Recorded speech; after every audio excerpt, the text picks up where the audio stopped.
Let's take you now then to the Amex Stadium. Full commentary on the way of Brighton Everton. Jonathan Pearce.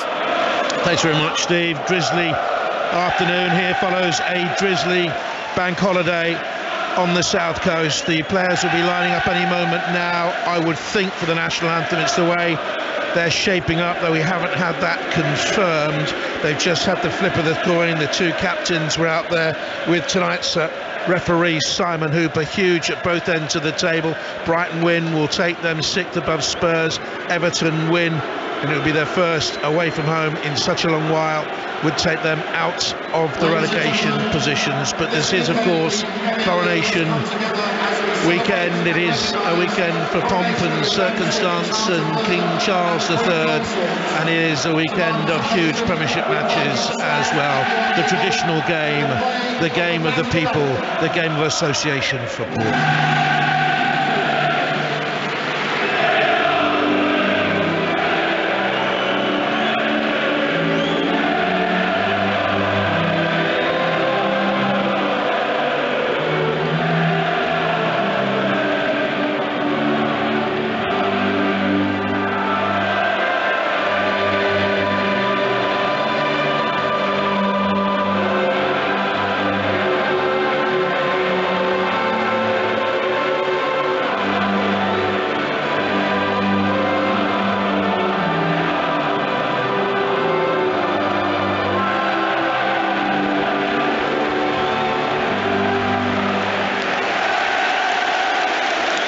The Everton fans were singing their songs away to the right-hand side. There were no boos, though, for the national anthem. There was applause and great rendition of it from the Brighton supporters. To be honest, I can't tell you what the Everton fans were singing, but it seemed to be a boisterous affair anyway. And we're about to get us off and underway with Brighton and Hove Albion in the blue and white striped shirts and white shorts, kicking from right to left, and Everton in their change, the pink shirts and the purple shorts, and away we go then. Brighton with this terrific home run at this moment in time, 8 wins in their last 10 games, and Everton in dire straits away from home. They simply can't put a run of away victories together. It's 13 league games since they last tasted success away at Southampton, and they've got a hopeless record as well against teams in the top half of the table. Winless in their last 18 away games against top half sides, but they're on the attack straight away here. Calvert-Lewin into the box, and it's Everton who lead! A sensational start for Everton with 36 seconds gone. What a start for them. Calvert-Lewin broke away down the right-hand side, crossed into the middle, and it was slotted home. And Everton, this is the start they wanted, buoyed by Leicester City's crumpling defeat at Fulham earlier in the afternoon. Danny Gabbard, what a start this is. It certainly is, Jonathan. It's a brilliant Everton counter-attack. They win the ball back quickly on the halfway line. Ball just comes out on this left-hand side. Alex Iwobi does a really good job of kind of holding up play. Patterson steps in, the ball ricochets to Iwobi. The ball's fed into Calvert-Lewin. Fantastic kind of half turn to get around Lewis Dunk. And then can he show the composure on the cross? Can he pick somebody out? Yes, he can. Just slides it across the 6-yard box. Abdoulaye Doucouré's on that far post. The simple finish, low into that far corner. What a start for Everton. Exactly the start they would have been looking for. Doucouré's third goal for the club. He's missed 3 of the last game, banned from the sending off against Manchester United. He will play a huge role in their forthcoming games. Well, I've hardly had chance to run you through the 2 lineups. Brighton have Jason Steele in goal, Gross back in the side after injury, Webster, Dunk and Estupinian, Caicedo and McAllister, and Buonanotte, Under, Matoma and Welbeck. The question would be Gross or Caicedo playing right back. It is Gross. Caicedo played there against Manchester United on Thursday when they were in sparkling form. They've got a big schedule of games. Everton with Pickford in goal. Patterson, Mina, his first appearance since January the 21st. Preferred in the side to King. Tarkowski and Mikalenko. Garner and Gay. Iwobi, Doucouré and McNeil. Calvert-Lewin up front. Patterson, their other change, in for the injured Coleman, who's out unfortunately for the rest of the season. Well, what a start for Everton Football Club here. Now, bear in mind that Brighton have kept 6 clean sheets in their last 8 home games here. They're talking about one of the best defences at home in the Premier League. But they have Mitoma on the ball, right-hand side, the Japanese international wearing gloves, turquoise boots, fed it into Caicedo, wide to Estupinian. Estupinian switches to his right foot, gets the cross in. Mina gets it away, tumbles and holds the pit of his back as he fell awkwardly. Hasn't been blessed with fortune with injuries, missed 62 games as an Everton player since joining in August of 2018. His height will be crucial today in both penalty areas. And while Brighton do have that good defensive record here, they haven't at all times looked super confident in defending set pieces in the air.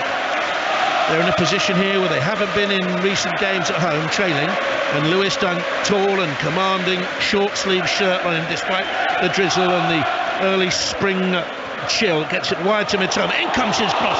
Now Welbeck rose and glanced the header wide. What he didn't know is that Facundo Buonanotte was coming in behind him. Had he left it, Buonanotte might have scored, Dan. Yeah, I don't think he's ever going to leave that one, no, Jonathan. It's right on his head, Welbeck. He's not able to get the right direction on the header. Mitoma, fantastic delivery, pace, whip on the cross, and as you say, he does take it away from Buonanotte on the far post, but he's not to know that he's behind him. Good response from Brighton.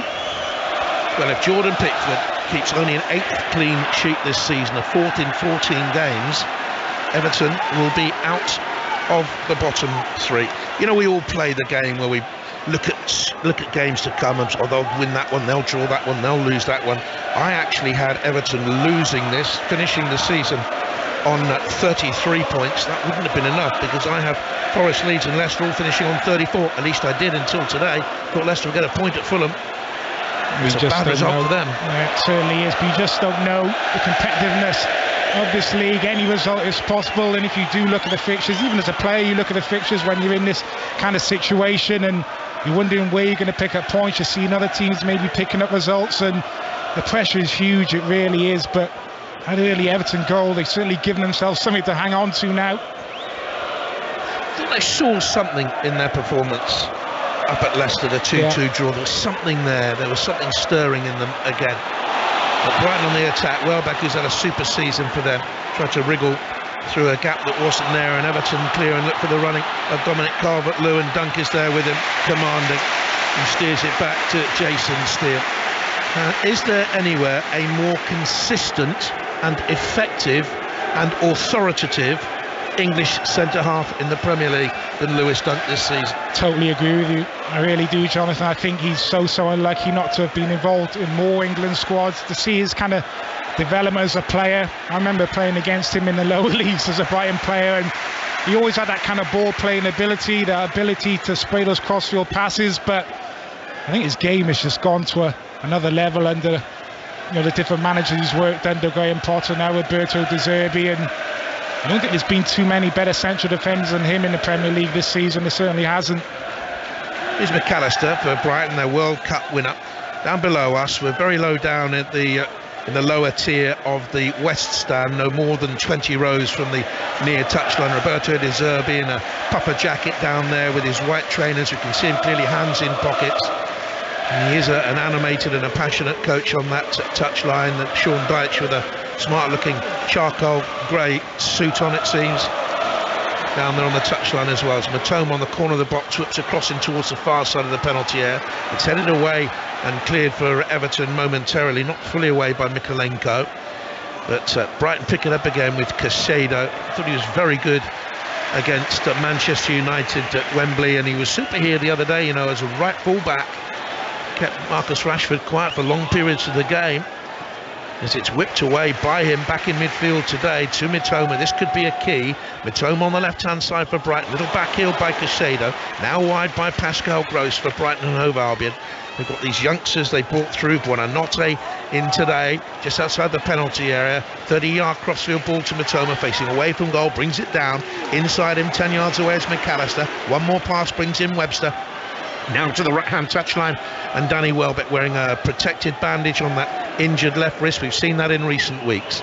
Brighton keeping possession as they want to do, and Gross swings a long cross the far side of the penalty. Mitoma first time into the box. Undav swivels to the edge of the penalty area. It's a fair challenge in there, I thought, by Doucouré on Buonanotte, and the ball is cleared and Everton will run it away. And Buonanotte has reacted impetuously and chasing back. He thought he was fouled. He's brought down the Everton man. It'll be a free kick to the visitors for the foul challenge on Dwight McNeil. Yeah, those moments are going to be really important for Everton. Not going to see a lot of the ball, but when they do win the ball back, the likes of Dwight McNeil, Decore, Blake breaking up play in that midfield as he has done 2 or 3 occasions. Just getting those passes in or drawing fouls. Neil has the ability with his pace, obviously, to get Everton up the field. You're looking at Iwobi on this right-hand side, who might have to do a bit more of a defensive job, helping out Nathan Patterson. We know how good Matoma is on 1v1 positions. Here's McNeil, plumb dead centre, 10 yards outside the box. Tried to find on the edge of the penalty area Decore, who's taken up advanced positions for Everton today. Perhaps they sense that with McAllister playing in a deeper role, not the 10, but as he did the other night in the deeper role alongside Caicedo, he might want to venture forward, might leave Caicedo isolated, and Decore is pushed up on him. It's a free kick for Brighton. The rain is coming down. It's not pumping down, it's that horrible, insidious sort of late April, early May rain we get, but it's been persistent most of the day down here, which is really unfortunate for all the traders down on the seafront, the cafes and the bars who depend on the bank holidays, of course. Wish them well. That's a free pint, by the way, boys, to me, if you see me in recent weeks. And now it's back here to Jason Steele. These days are hard, Danny. You've got to take any opportunity you can. Here's right. Dunk over the halfway line. Matoma has it, back to Dunk in the fluorescent orange boots, changes to his right foot, long, good ball to a stupid end. He can keep it in. He was up full stretch, couldn't quite keep it in. Brighton playing some decent football. De Zerbi turns, walks back, has a little conflab with his coaching staff down there. 1-0 Everton lead. Yeah, been a good response from Brighton, dominating possession, looking to move Everton around, just looking at the Everton goal again. It's brilliantly worked, and just on Lewis Dunk with the goal, I think he's expecting the ball from Patterson to actually go channel side, and Calvert-Lewin actually positions himself just to the right hand side, and the ball's played into his feet, and it's a brilliant ball in by Patterson and brilliant skill by Calvert-Lewin to get away. He's away again, right hand side of the penalty, a low cross in that Dunk side puts to his centre back partner Webster up towards the halfway line. Undovas won a free kick here. The arms of Yeremin over his shoulder. Free kick. The breeze is blowing the drizzle into our faces down here, low down in the commentary position. It's a free kick for Brighton. The Brighton fans were under caution for Yeremin. It wasn't a cautionable offence. It's just a free kick. Get on with it. Yep, there can be contact. Nothing more than a foul. Definitely not a yellow card, but big evening for Yeremin coming back into the starting 11. Obviously Michael Keane the last couple of games has struggled a little bit, so difficult game to come back into up against Brighton, who are a fantastic side, just getting a little bit too tight to Undav there. Earlier on in the day, Leicester City lost at Fulham by 5-3. Fulham were 4 up. Leicester also missed a penalty in that game. Congratulations to Luton and Middlesbrough, Coventry and Sunderland all in the playoffs. It'll be Coventry, Middlesbrough, Sunderland and Luton in the first leg of the playoffs. Millwall missed out, beaten at home by Blackburn, even though they led at one stage by 3-1. Congratulations to Northampton Town, promoted back to League One after a 1-0 win at Tranmere Rovers. Also in the playoffs, Salford and Stockport and Bradford City, and it was Mansfield who missed out, even though they won at Colchester 2-0. They missed out on goal difference there. Commiserations. Here's Matoma, fouled by Iwobi. Free kick for Brighton, 5 yards in from this near touchline, around about 10 yards from the halfway line. De Zerbi turns and speaks to the fourth official because the Everton bench up alarming, thinking Matoma made a meal of it, and De Zerbi tells his assistant to go and sit down. He's exchanging words with one of the Everton coaching staff. Matoma will run it his man again. Matoma pulls it back here then to McAllister. McAllister into Gross, edge of the D, stolen away by McNeil, siphoned to the right hand side by Caicedo. Gross pumps it into the penalty alone. Mina was there to get it away, and Everton look composed. They're playing some decent football out from the back. Most of all, they're competing in so many games this season, to the utter despair of their fans. They haven't competed, but today they really are. I tell you what, even though they've had the game long run without winning matches away, they've actually drawn, I think it's 4 of their last 5 away, something like that. They just have picked up 1 or 2 points away from home. they have been improved on the run. Yeah, could do some more clean sheets, Everton. I think they've scored 2 goals in 3 of the last 5 games, but haven't won any of them. I think they've drawn them all. So normally you associate Sean Dyche's teams as being really solid, compact, not conceding too many. To score 2 away to Leicester, not get all 3 points would have been disappointing. But Matoma into the penalty area, hurdled the challenge. McAllister got it away. Now if Matoma had gone down under that challenge, I think it would have been a penalty, but he kept his feet. He didn't dive. He was certainly contacted. He breezed beyond Patterson, pulled it back. The shot was blocked. So good, Matoma in his 1v1 situation. Just puts the afterburners on Patterson there. Iwobi needs to do a little bit more, getting across and doubling up. The little pull back to McAllister, but excellent from Idrissa Gueye. He's right there to block the shot inside the 18-yard box. Everton lead 1-0. Doucouré's goal after 34 seconds, the earliest Premier League goal Brighton have ever conceded. And Everton have it again. Doucouré off to McNeil.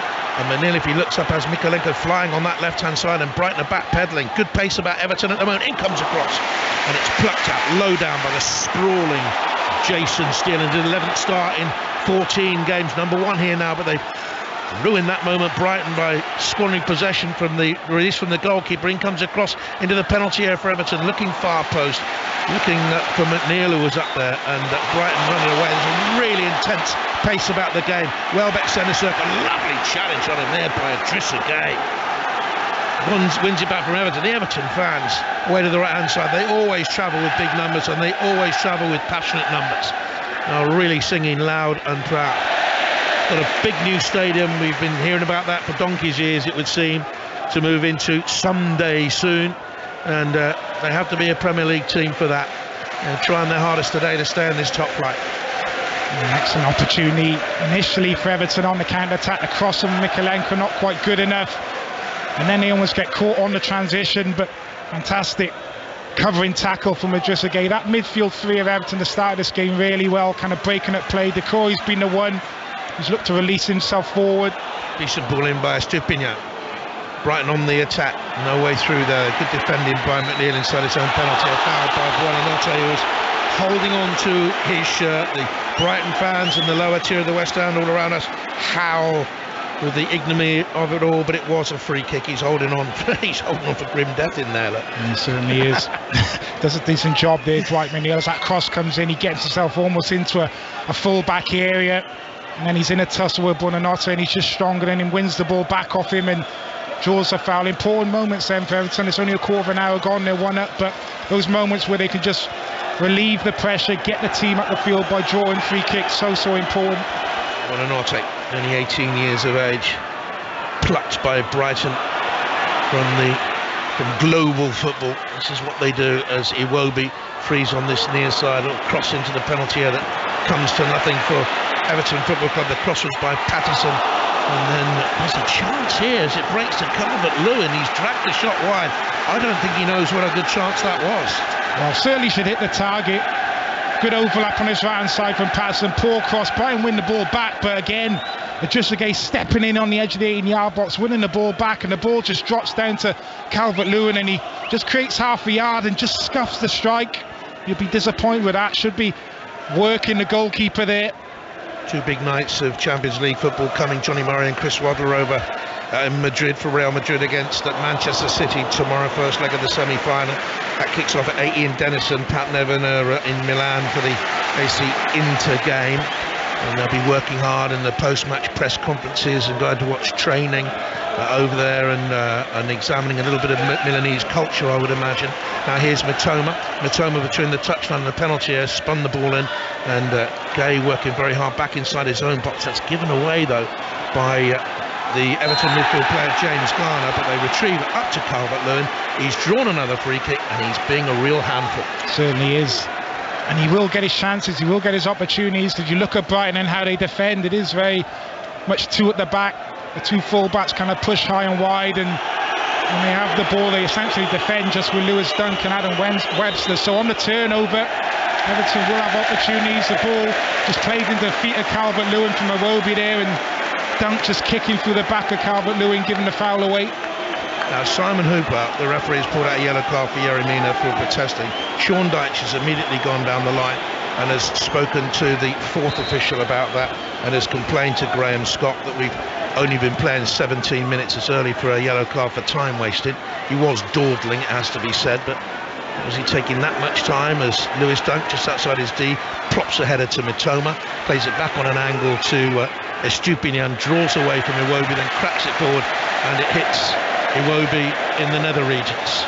And he's nearly doubled up. He's looked painfully to the skies. There's a couple of tears in his eyes, but he's showing, look, you would have been told this by coaches, don't let them know you're hurt. Yeah, show no pain. Exactly that, but sometimes when you get it in that area, got no choice but to go down. Fair play to him, stayed on his feet.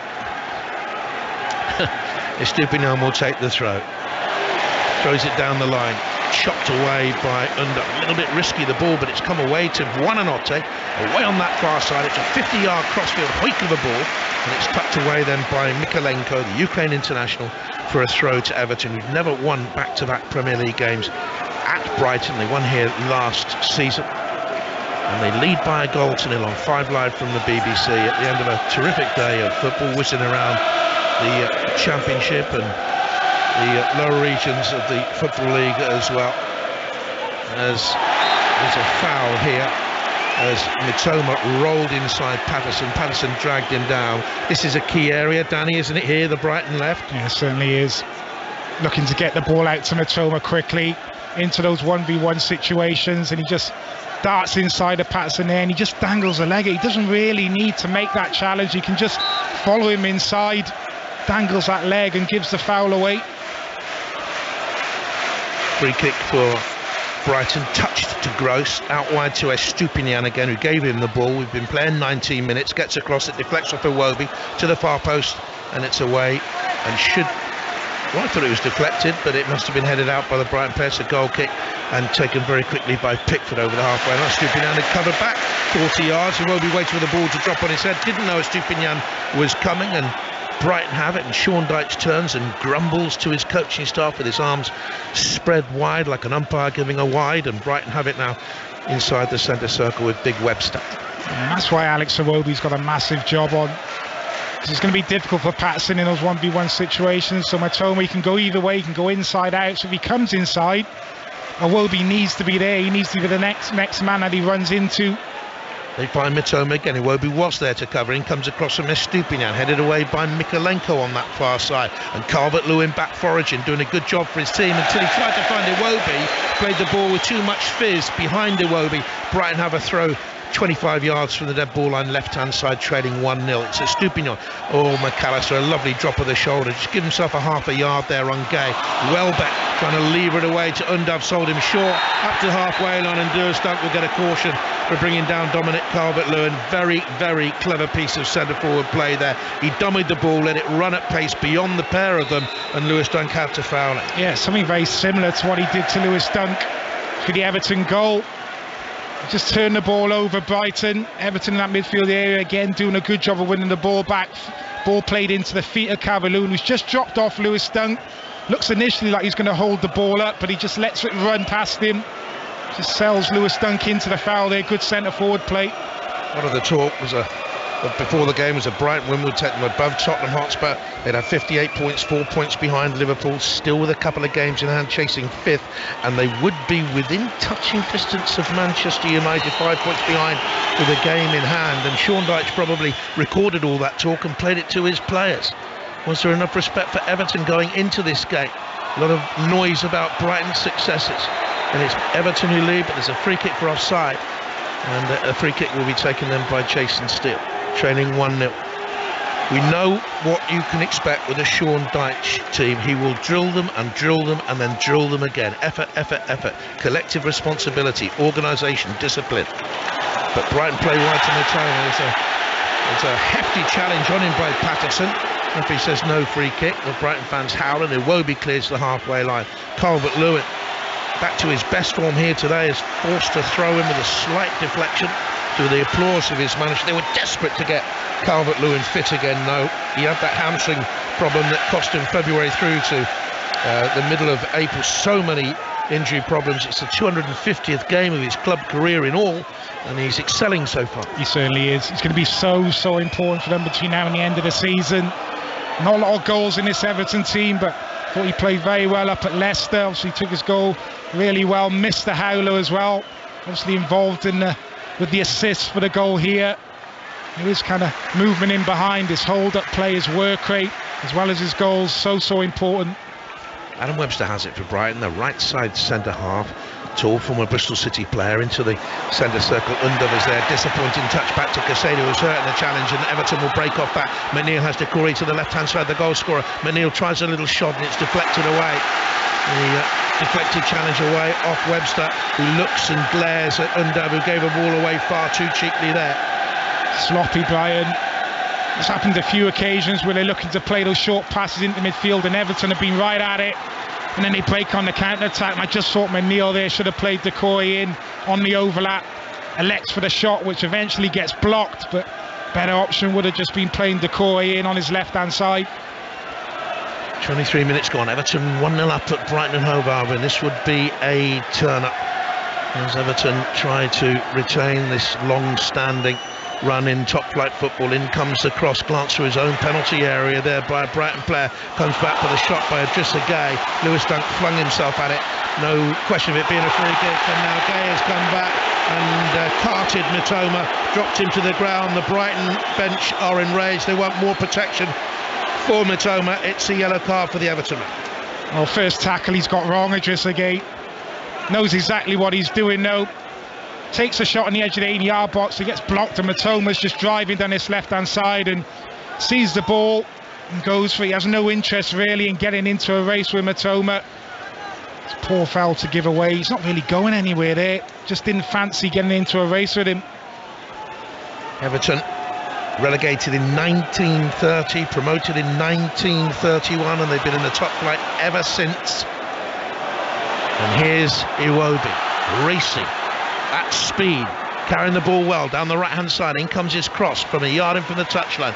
Lewis Dunk volleyed it away, but not too far, and they've lost possession here. Brighton, they claim a free kick for a high boot by Iwobi on the challenge in Mitoma, not given, and then it's lifted into the box. Decore plays it back, chance here for McNeil, brilliant block, side saving block by Webster, thrust himself at it. Everton knocking on the door though, leading by a goal tonight on 5 Live on the BBC. 25 minutes gone, 1-0 they lead, and they look threatening.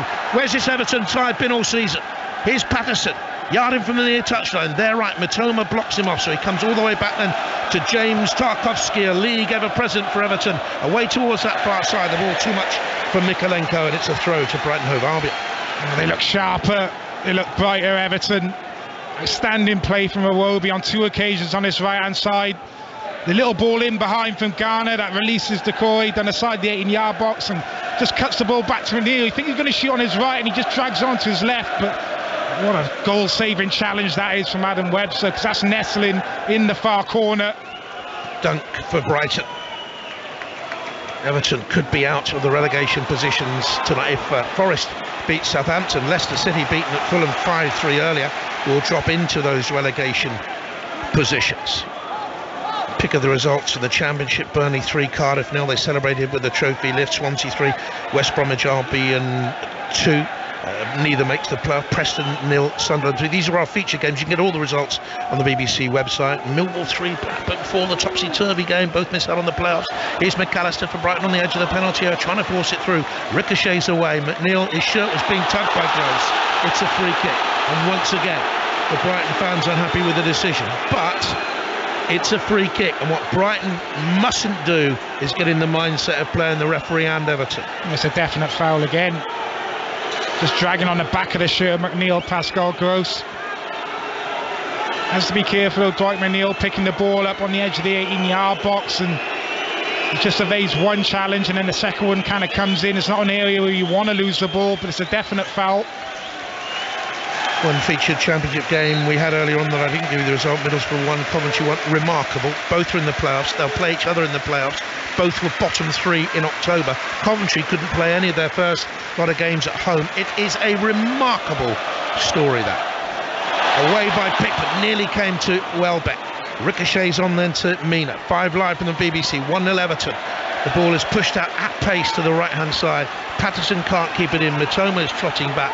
Dunkers across there and forces the ball back towards the goalkeeper, sells it short, but gets a free kick from the assistant, who stood right above Lewis Dunk, right on top of it.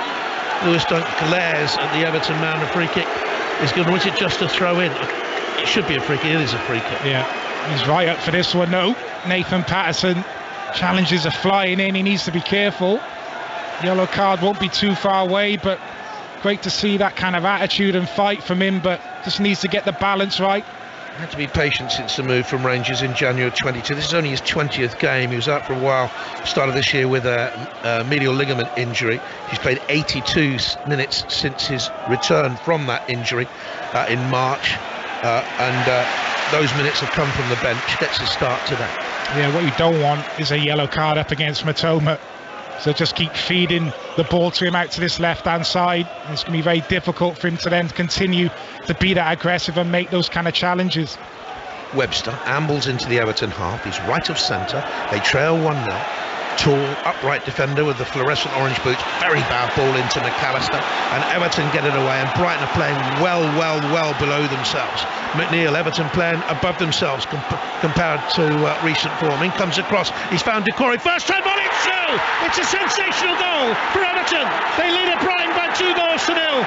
Brighton slipped shot, gave the ball away, didn't recover, didn't get the numbers back with energy.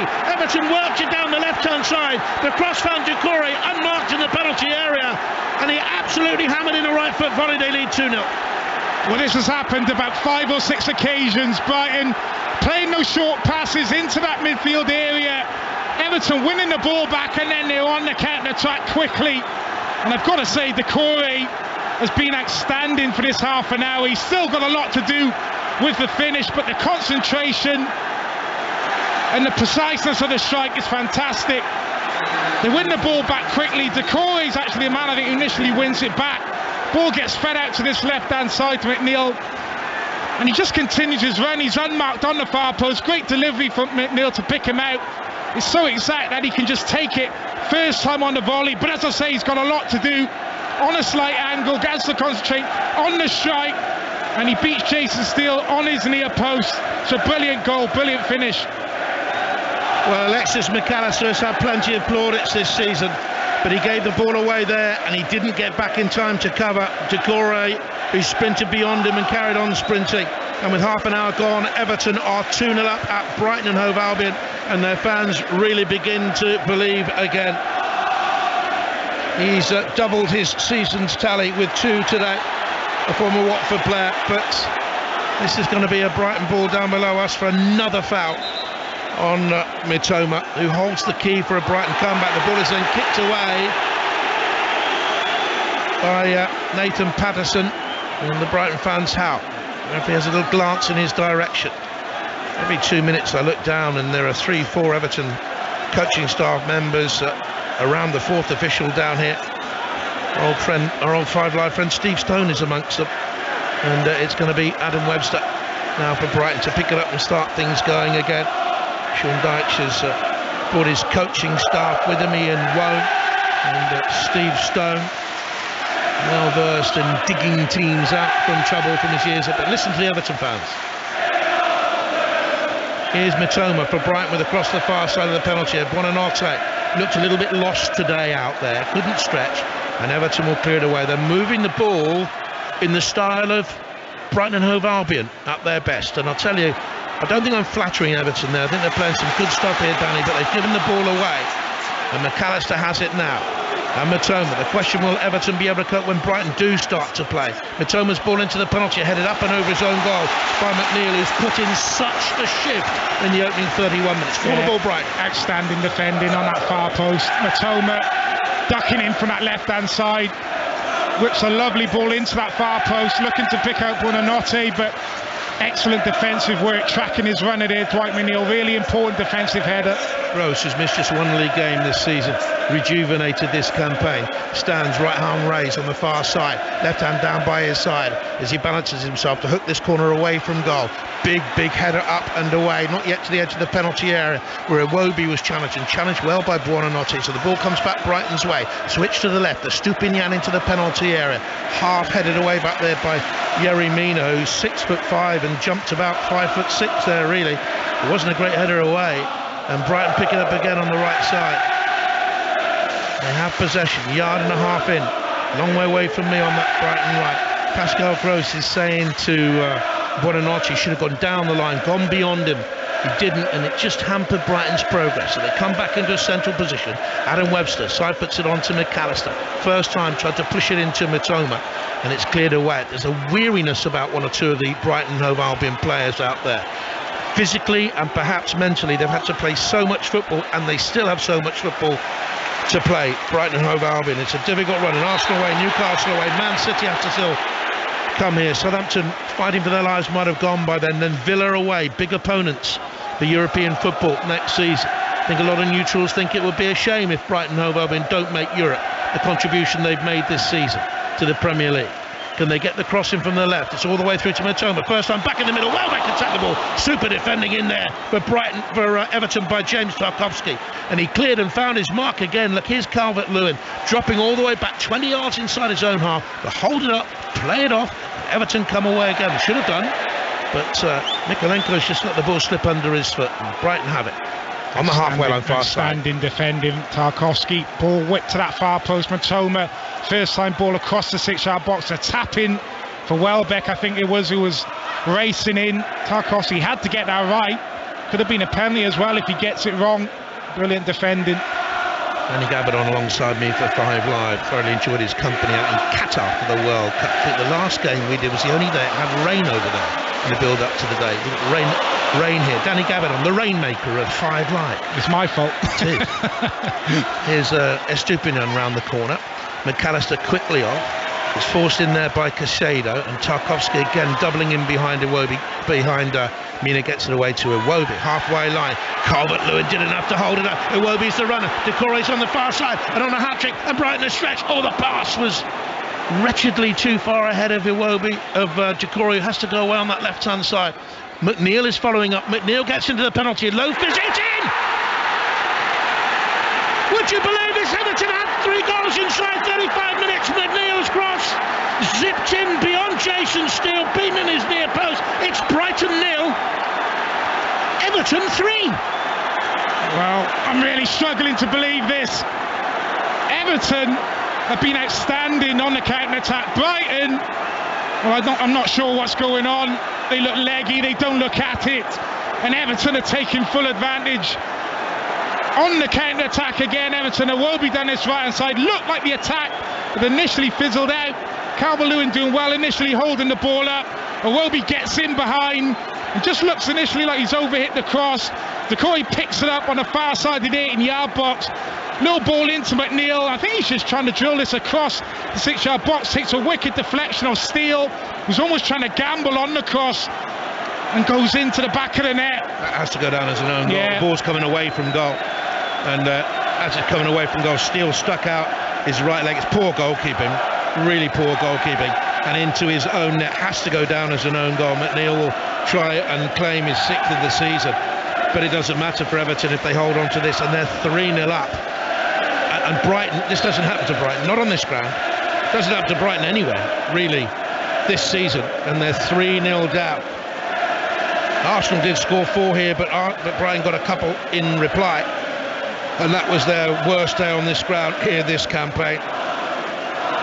Conceded 4 or 3 at Forest the other day, but that was when they came off the cup semi-final shootout heartache.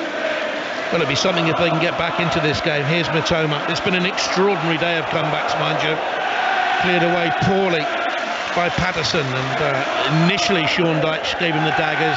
Patterson responded with an apology. Sean Dyche applauded it. On we go. They just don't look at it, Brian. As I said, lacking energy, individual mistakes, giving the ball away in bad areas, and they look really vulnerable on the turnover of the ball. Spaces for Everton players to kind of run into. But you have to be fulsome in your praise for Everton, because they've been superb. Estupiñán into the box. This is better from Brighton. Laid off to Mitoma. In comes his cross. Look at the pink shirts back in there to cover. Away initially by Patterson. and not yet away. Garner brought it down infield. Doucouré spoons it forward. McNeil on the counter, and Brighton are again suspect, and he's racing through the middle, and he has to the right hand side, Calvert-Lewin, but Webster got the block in. They are simply running at Brighton from the halfway line on counter-attacking football, and they are shredding the hopes of the home side. Yeah, the balance from Everton has been superb, getting men behind the ball, keeping that shape, but once they've won the ball back, as you say, Jonathan, at times they're just running straight through the heart of this Brighton team. Meanwhile, the Everton coach came to the near touchline, shouted something out to one of his players, got an acknowledgement, thumbs up, sits down. They leave 3 on Stevie Stone now. Comes back down to the dugout. There's a relaxed look about that Everton dugout. There was a relaxed look on their players as they came out of the tunnel. But here's Brighton on the attack. Caicedo, was he bundled over? Mitoma opened his body to bend a shot, not a cross. He was going for goal, I think, the way he shaped his body, but it didn't have enough whipping its away for a goal. Yeah, I think we saw signs of this in the previous game against Leicester. Everton, they did look more of a threat on the counter-attack. They were a bit more on the front foot. In recent weeks, they have scored more goals, and I think a lot of that is down to committing more men forward. They're actually being a bit more positive and looking to flood the box with more bodies, but then you have to also get back as well, and they have conceded a lot of kind of transition goals, Everton, because of that. But the balance has been absolutely spot on in this first half. Mitoma for Brighton, trailing 3-0 back to Caicedo. One interesting thing about Brighton, the last couple of games, have had Billy Gilmour in the centre of the midfield, and he was unbelievable here against Wolves, very good against Manchester United. On the bench today, here's McAllister though, trying to wriggle his way through. He was upended in the end, just a little shove when he was at full pelt brings him down, and a free kick to a man who's an absolute hero back in his homeland. Is McAllister, World Cup winner. What a relationship he had on the field with Messi. What a joy it must have been to play in a World Cup final alongside the great man. He's won a free kick here. Hasn't really been given too much time and space on the ball though. That Everton midfield 3, they've been at it, aggressive, been stepping in, looking to make challenges. Been really difficult for him, Caicedo, to get on the ball. Now, Pascal Gross, set-piece expert for Brighton, will take it. It's, I would say, 8 yards outside the penalty, a couple of yards left of centre. Right foot stroke towards the far side of the penalty. Good defending. That's why Yerry Mina's in the side, to deal with the threat of Lewis Dunk from set pieces, and he got the ball away with the header. But Brighton collect with Caicedo to the right-hand side. Can they get the cross in there from Buonanotte? Steered infield. Webster, one more pass, brings in Gross, who stayed on this left. Mitoma, left-hand corner of the penalty area, 0-3. In comes across from Gross into the Everton box. Mina stretched out that telescopic long, or rather it was Doucouré, telescopic long leg to get it away, and Everton have a throw-in. He's been everywhere, Abdoulaye Doucouré, a real top of midfield. There's performance in this first half, the defensive side of the game, tracking runners, breaking up play, but then has the ability, the energy, the athleticism to get forward and join the front men. Not renowned for scoring too many goals, but he's almost been the furthest forward at times. You've seen Calvert-Lewin kind of dropping deep and looking to link play, and then he's the one looking to break from that midfield area. They have it again. Doucouré, Calvert-Lewin trying to do a back heel to thwart McAllister, was having none of it, got the challenge in. Webster has it, 3-0 Everton, 40 minutes played. Attention to detail when Everton had a throw-in defensively on their right-hand side moments ago.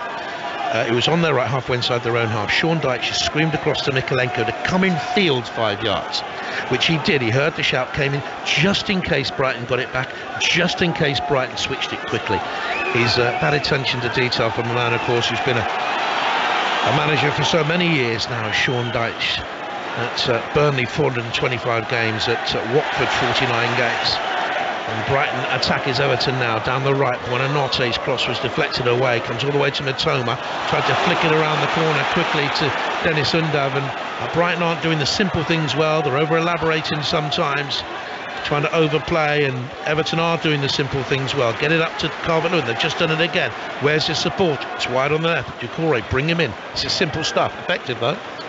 Yeah, time and space for Everton players in possession as well. I'm just looking at the other side of the game from Brighton. They've been poor in possession, but out possession normally much better, much quicker to press and win the ball back. But Everton, when they do win it back, are able to get passes in, time and space in that midfield area, able to counter-attack.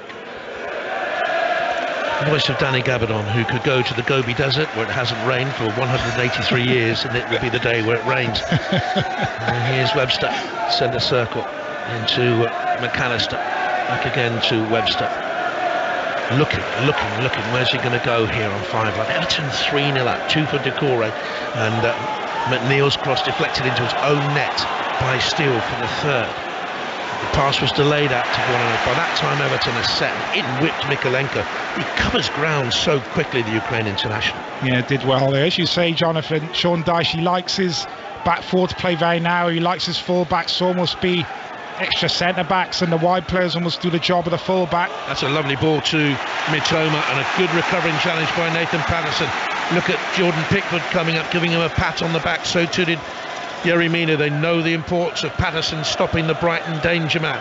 This talented Japanese international they bought for just £3 million from Kawasaki Frontale. They're saying he's now worth 75-80 million. They put a high value on their players. Oh, so-and-so is going to come in and pluck so-and-so away in the summer. But Brighton's attitude is, OK, if you want the players, you've got to pay through the nose for them. Gross with the corner kick to the far side. Now was Dunk being held down in there.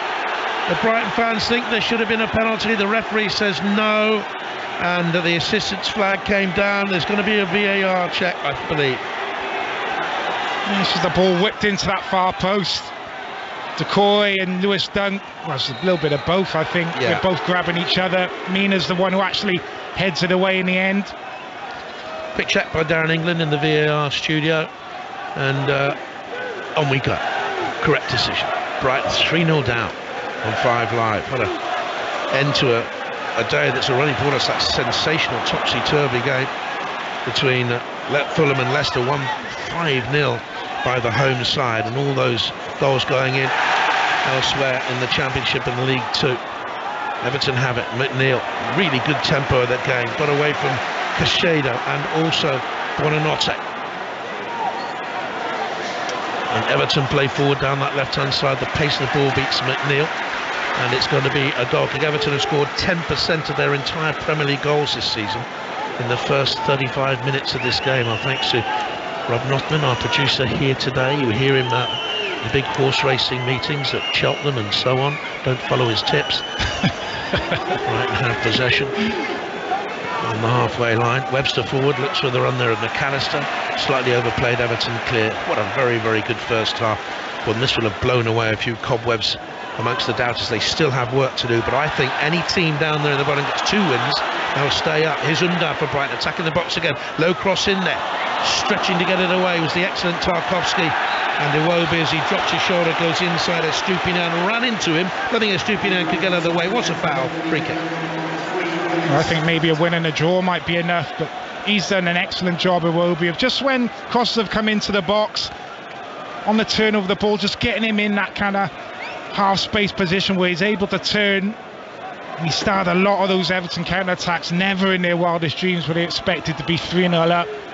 40 minutes gone, or just before half-time, sorry. Couldn't have gone any better for Everton. Superb first-half performance. Would be such a rare away win for them. It would be their biggest away win of the campaign. They won 2-1 at Southampton, 1-0 at Fleetwood in the League Cup, beat Crystal Palace at home 3-0. So since then they've struggled so badly, and no Sean Dyche brought a little bit of a bounce when he first took over. They've had this run of 1 win in 11, which has been worrying. We're into, by the way, 3 minutes of stoppage time, and Brighton have possession with Buonanotte, the young man, to Webster, takes it back again. Here's Pascal Gross. Buonanotte is out wide towards the right-hand side. Had to stretch for a very poor ball by Pascal Gross, and as he's come and he's fouled his man Buonanotte and trying to win it back. He's looked today, to me, Danny, an 18-year-old player. Well, they've not quite been at it, Brighton, as a team in this first half. They have looked leggy, they have looked off the pace, misplaced kind of passes, defensively very open and vulnerable. And Everton, credit to them, they've been right at it, and they've been aggressive. Their approach has been really aggressive to not give Brighton time and space on the ball. So many recoveries, and they've looked really dangerous on the transition with the counter-attack, and have got their goals off the back of it. Up towards Calvert-Lewin. The ball ran away from him. He's fouled his man, Calvert-Lewin. Well, he's disparaging towards McAllister, who's on the deck, but it ran away from Calvert-Lewin. He gets a yellow card. Can't understand why, but the ball ran away from him. He left her footed. Again, Sean Dyche complains to the fourth official about the consistency, or the lack of it, I should say, with these decisions. But you can see from the replay, it's a cautionable offence. Yeah, stud showing, and Calvert-Lewin, his touch just gets away from him. McAllister comes in from the other side, wins the ball, and just rakes those studs down the shin. What a half this has been for Everton. Certainly take a little bit of pressure off their games to come. Manchester City at home, can't see anything from their. Wolves away, Wolves are safe, could be on the beach. Bournemouth at home, likewise on the last day. This is the pivotal one. Everton win this, I said before the ball was kicked, I think they'll stay up. Here's Calvert-Lewin. He has McNeil running to the left-hand side of the penalty area, pulls it back into the middle, could be another one. Great save there to deny Garner. Brighton all over the place, and Everton could have been 4-0. There might yet be. Here's Patterson on the right corner of the penalty area. In comes his cross, it's headed away. Brighton haven't defended as poorly as this, as an 11, for a long, long while. The half-time whistle is blown. Again, Sean Dyche is chuntering at an official, thinks they should have had a free kick late on. What they have had is 3 goals. Decore after 37 seconds, the fastest goal ever conceded by Brighton in the Premier League. He doubled their lead, Decore, and then McNeil forced an own goal, I think, off Steele, and they're in a commanding position. Danny Gabidon. Outstanding. Everton absolutely outstanding in that first half. Yes, Brighton haven't quite been at it. Whether the game against Manchester United has taken a little bit out of their legs, I don't know. But look, Everton, let's give full credit to them. They've taken full advantage of it, and the balance that they've shown in that first half between defence and attack, Sean Dyche has got it absolutely spot on. Because you look at Brighton, they're a difficult team to play against tactically.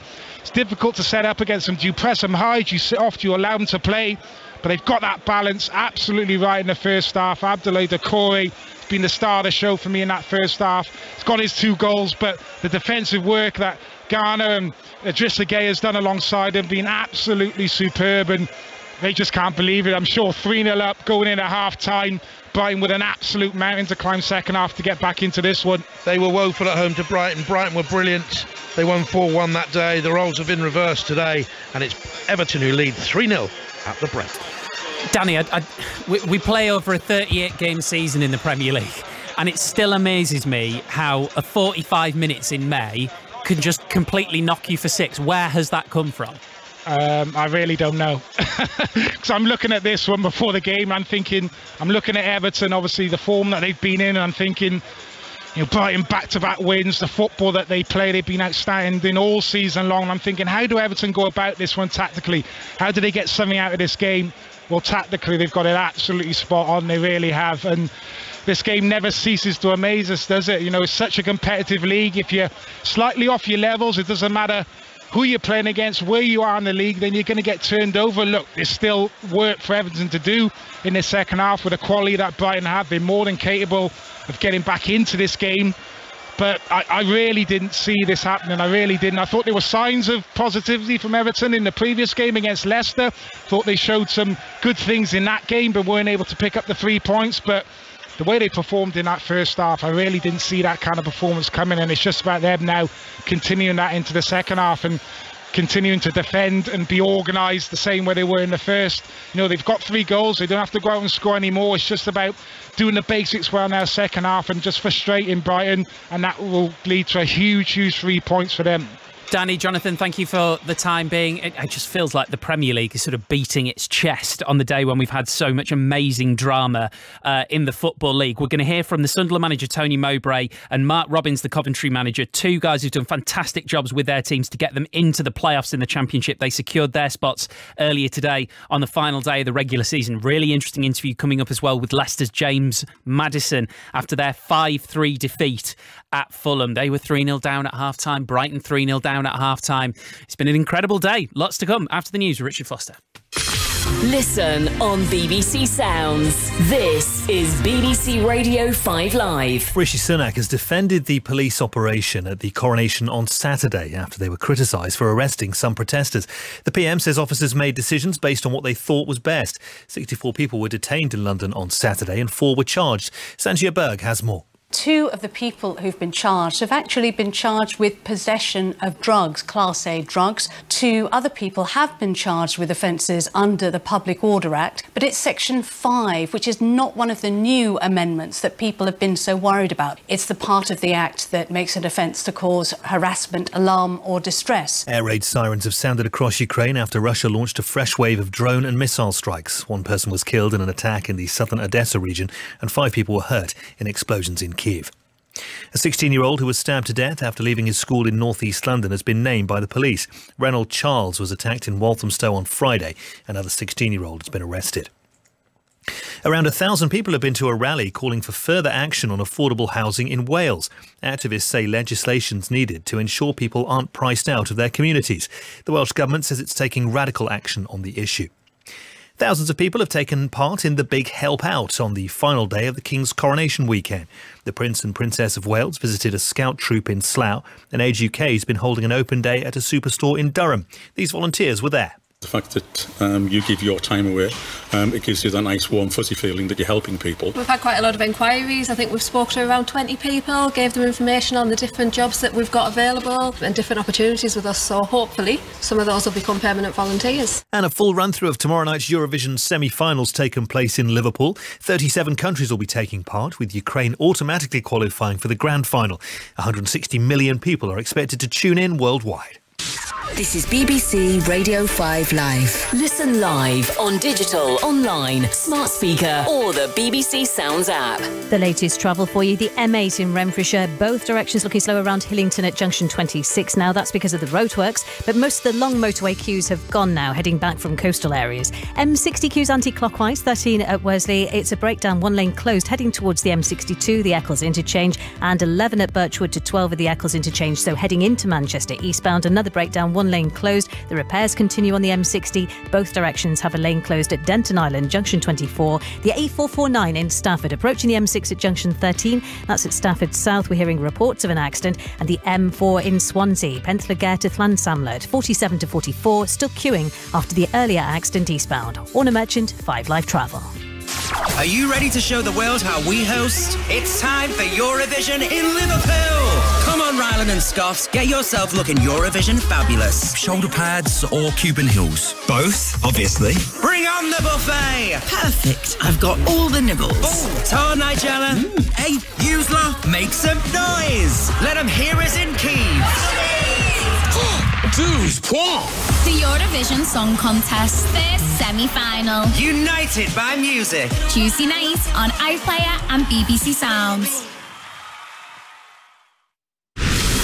This is 5 Live Sport with Steve Crossman.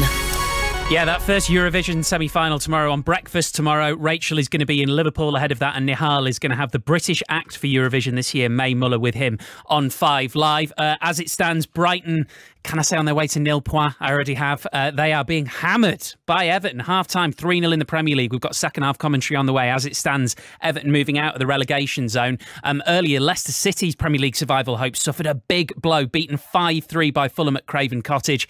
This is a really interesting interview. James Maddison speaking to Chris Wise. That is a really damaging defeat, isn't it? I can imagine that you are hurting right now. Yeah, hurting very much, yeah. Big game for us. We weren't at it. Why do you think that was? Just didn't start the game well enough. Just in at half time, I think it was 3-0, and to give yourselves too much to do, mountain to climb from not being aggressive, not being at it, not being hungry enough to want to win the game. I think. And does that obviously will concern you, because you're in a situation now where fight and hunger is absolutely everything at this point in the season, isn't it? Yep, definitely. To get yourselves out of trouble, you need to do the basics well and be aggressive and fight. That's why we're down there, because we haven't been good enough. And fortunately, that showed today. Yeah. The manager was speaking the other day and was saying that his big issue from the Everton game was defensive disorganisation. They were the words that he used. Was that a problem again today, do you think? We conceded 5 goals. What do you think? Problem's never really been about scoring goals with us. We've got players that will score goals. We've got threat, we've got creativity. You see today, even scored 3 goals away from home and had numerous chances, missed a penalty. Just can't get the defensive things right, and that's why we are where we are. And that's not just the defence. I say defensive as a team. Leicester midfielder James Maddison, well, he's talking about the hunger of the team. I don't think anyone could accuse him of lacking hunger. You could hear the emotion in his voice there. Don't forget, wrapping up all of today's football and the big stories of across this bank holiday weekend, the Monday Night Club later on tonight. It's the final day of the Championship as well. There was a 5-way battle for the 2 remaining playoff spots. In the end, they went to Coventry and Sunderland. Sunderland beat Preston 3-0. They'll face Luton in the semi-finals. Here's manager Tony Mowbray. I'm delighted for the supporters behind the goal. It's like, it's an incredible scenario to see the people of Sunderland enjoying football so much and coming in their huge numbers. It's going to be awesome at the weekend. I think it's Saturday at 12 o'clock. It's Stadium of Light. We have to find another performance. We have to prepare the rest of the week and be ready. And if you were trying to avoid scores from elsewhere, I guess you couldn't really, because the Sunderland fans behind that goal were telling you, basically. I'm always a bit wary when that, because I watched yesterday, the last minutes of injury time and, the playoffs for the National League is ridiculous. 99 minutes goals for both games, I think. It's like... So I didn't really want to hear somebody was winning, somebody was losing. It doesn't matter. Let's just win our game, and what'll be, it'll be at the end. And but we're there. We've miraculously we've done it. I think we played a way that, I'm not saying it warranted it, because there's some big clubs in this league, and obviously if you're Millwall or Blackburn at this moment, that's pretty devastating for them. But hopefully we've got a little bit of momentum, and it's a few games. I'm not sure, 9 or 10 games since we've been defeated now, I think, and so we're going in with some real momentum, and let's see how it goes. It's going to be an interesting 2 matches. And we'll go from one manager who's done an incredible job to another. Coventry drew 1-1 with Middlesbrough to secure their playoff spot. The 2 sides will now face each other twice more, starting with Sunday's semi-final first leg. Here's Coventry boss Mark Robbins. Phenomenal achievement, really, but it's only the start of it. We've got a bit of work to do now this week, so it was a triple header. There's always a chance of it being that, and it turns out that way, but a home game Sunday, we're really looking forward to it. I think it's outstanding, brilliant achievement, considering all the stuff that's gone on, all the rubbish we've had to put up with. Just said in the dressing room, the difficulty is, it's a squad, and I can only pick 11, and it's difficult for the lads that have been left out, but together, they've been so together. They've been calling me a few names, no doubt, but, that's by the by. I think that they've been together, and that's the main thing, so they'll be ready. They'll be ready when needed and called upon. Yeah, we've just got to make sure that we enjoy it. We're in the moment, we're present, we go into those games without anything else on our minds other than the performance that we need to put in. Mark Robbins. Elsewhere, Millwall dropped out of the playoff places after a second half fight back from Blackburn Rovers. They came back from 2 down to win 4-3, but both of them missed out on the playoffs. Of course, it was also the final day of the League 2 season. The big news, Northampton beating Tranmere 1-0 to win automatic promotion. Stockport drew 1-1 with Hartlepool, so they'll have to settle for the playoffs. They'll meet Salford in the semi-finals. What a tie that is. Salford, who lost 1-0 at home to Gillingham, but still clung on to 7th because Mansfield only beat Colchester by 2 goals. Had they got another, they would have gone through on goals scored. Carlisle and Bradford will meet in the other semi-final, both held to 1-1 draws by Sutton and the champions Leyton Orient, respectively. From 8 o'clock tonight, during the Monday Night Club, we'll be keeping you right up to date with Nottingham Forest versus Southampton in the Premier League. Let's bring in Conor McNamara, who's there for us. I mean, on the face of it, Conor, that is a great opportunity for Nottingham Forest, but we've got to learn from the 2 Premier League games we've seen already today. Yeah, I'll tell you, I was walking up to the ground and I was passing bars, and obviously most of them full of Forest fans, and there was one bar which was dedicated for the away fans. The look of faces of abject horror on both Nottingham Forest and Southampton fans watching what was going on at the Amex. It's not made pleasant viewing for either of those teams. But, Leicester's defeated Fulham was a very good result for the both of them. And, find their bottom 2 as it stands. They've been as bad as each other in the last 3 months. They've each had 9 points in the last 14 games, fewest tally of any team in that time. So by any barometer, it sounds like relegation form. But Leeds lost Saturday, Leicester lost earlier on today, and technically it's not all lost. Nottingham Forest can climb out of the bottom 3 with a home win this evening. They're playing against the team at the very bottom of the table. And for Southampton, okay, it's only slim. The games to come, Fulham, Brighton, Liverpool, they would need others to slip up, but it's still mathematically possible. A Southampton win here would move them within 3 points of safety this evening. Forest, who won the return game at St Mary's in January, the only away win that they've had in the Premier League this season. Yeah, technicality is a good word, because Southampton aren't down, clearly, but we're not far away from them losing that technicality. They're going to have to change things around incredibly quickly. Yeah, look, it's a very young team. It has been all season, and I think that's something we've been aware of, and you sort of wondered at various points would they try to add some age in there, but they're on target to become the youngest average age team to ever get relegated from the Premier League. It's clearly something they've stuck to. I was reading Chris Sutton's predictions on the BBC Sport website. He said they're gone. He said it's all over, and he makes no apologies for that. You look at the run-in and you see Liverpool, you see Brighton, you see Fulham, who played so well today, but then you see Brighton right now against Everton, and it just shows end of the season you never quite know. Of course they've got to battle on, but it's grim. It's really grim. I think for Forest they feel a much more of a fighting chance. For Southampton they are the drowning man clinging onto a bit of grass at the side of the bank. Yeah, absolutely. Connor, thank you very much. Southampton, by the way, finished with Fulham at home, then Brighton away, and then Liverpool at home on the final day of the season. They're going to hope that they run into this Brighton, which is not the Brighton we know. Roberto De Zerbi is known for being an incredibly demanding coach. Wouldn't have wanted to be in that dressing room. Let's get the second half from the Amex then. It's Brighton versus Everton. Danny Gabardon is with Jonathan Pearce.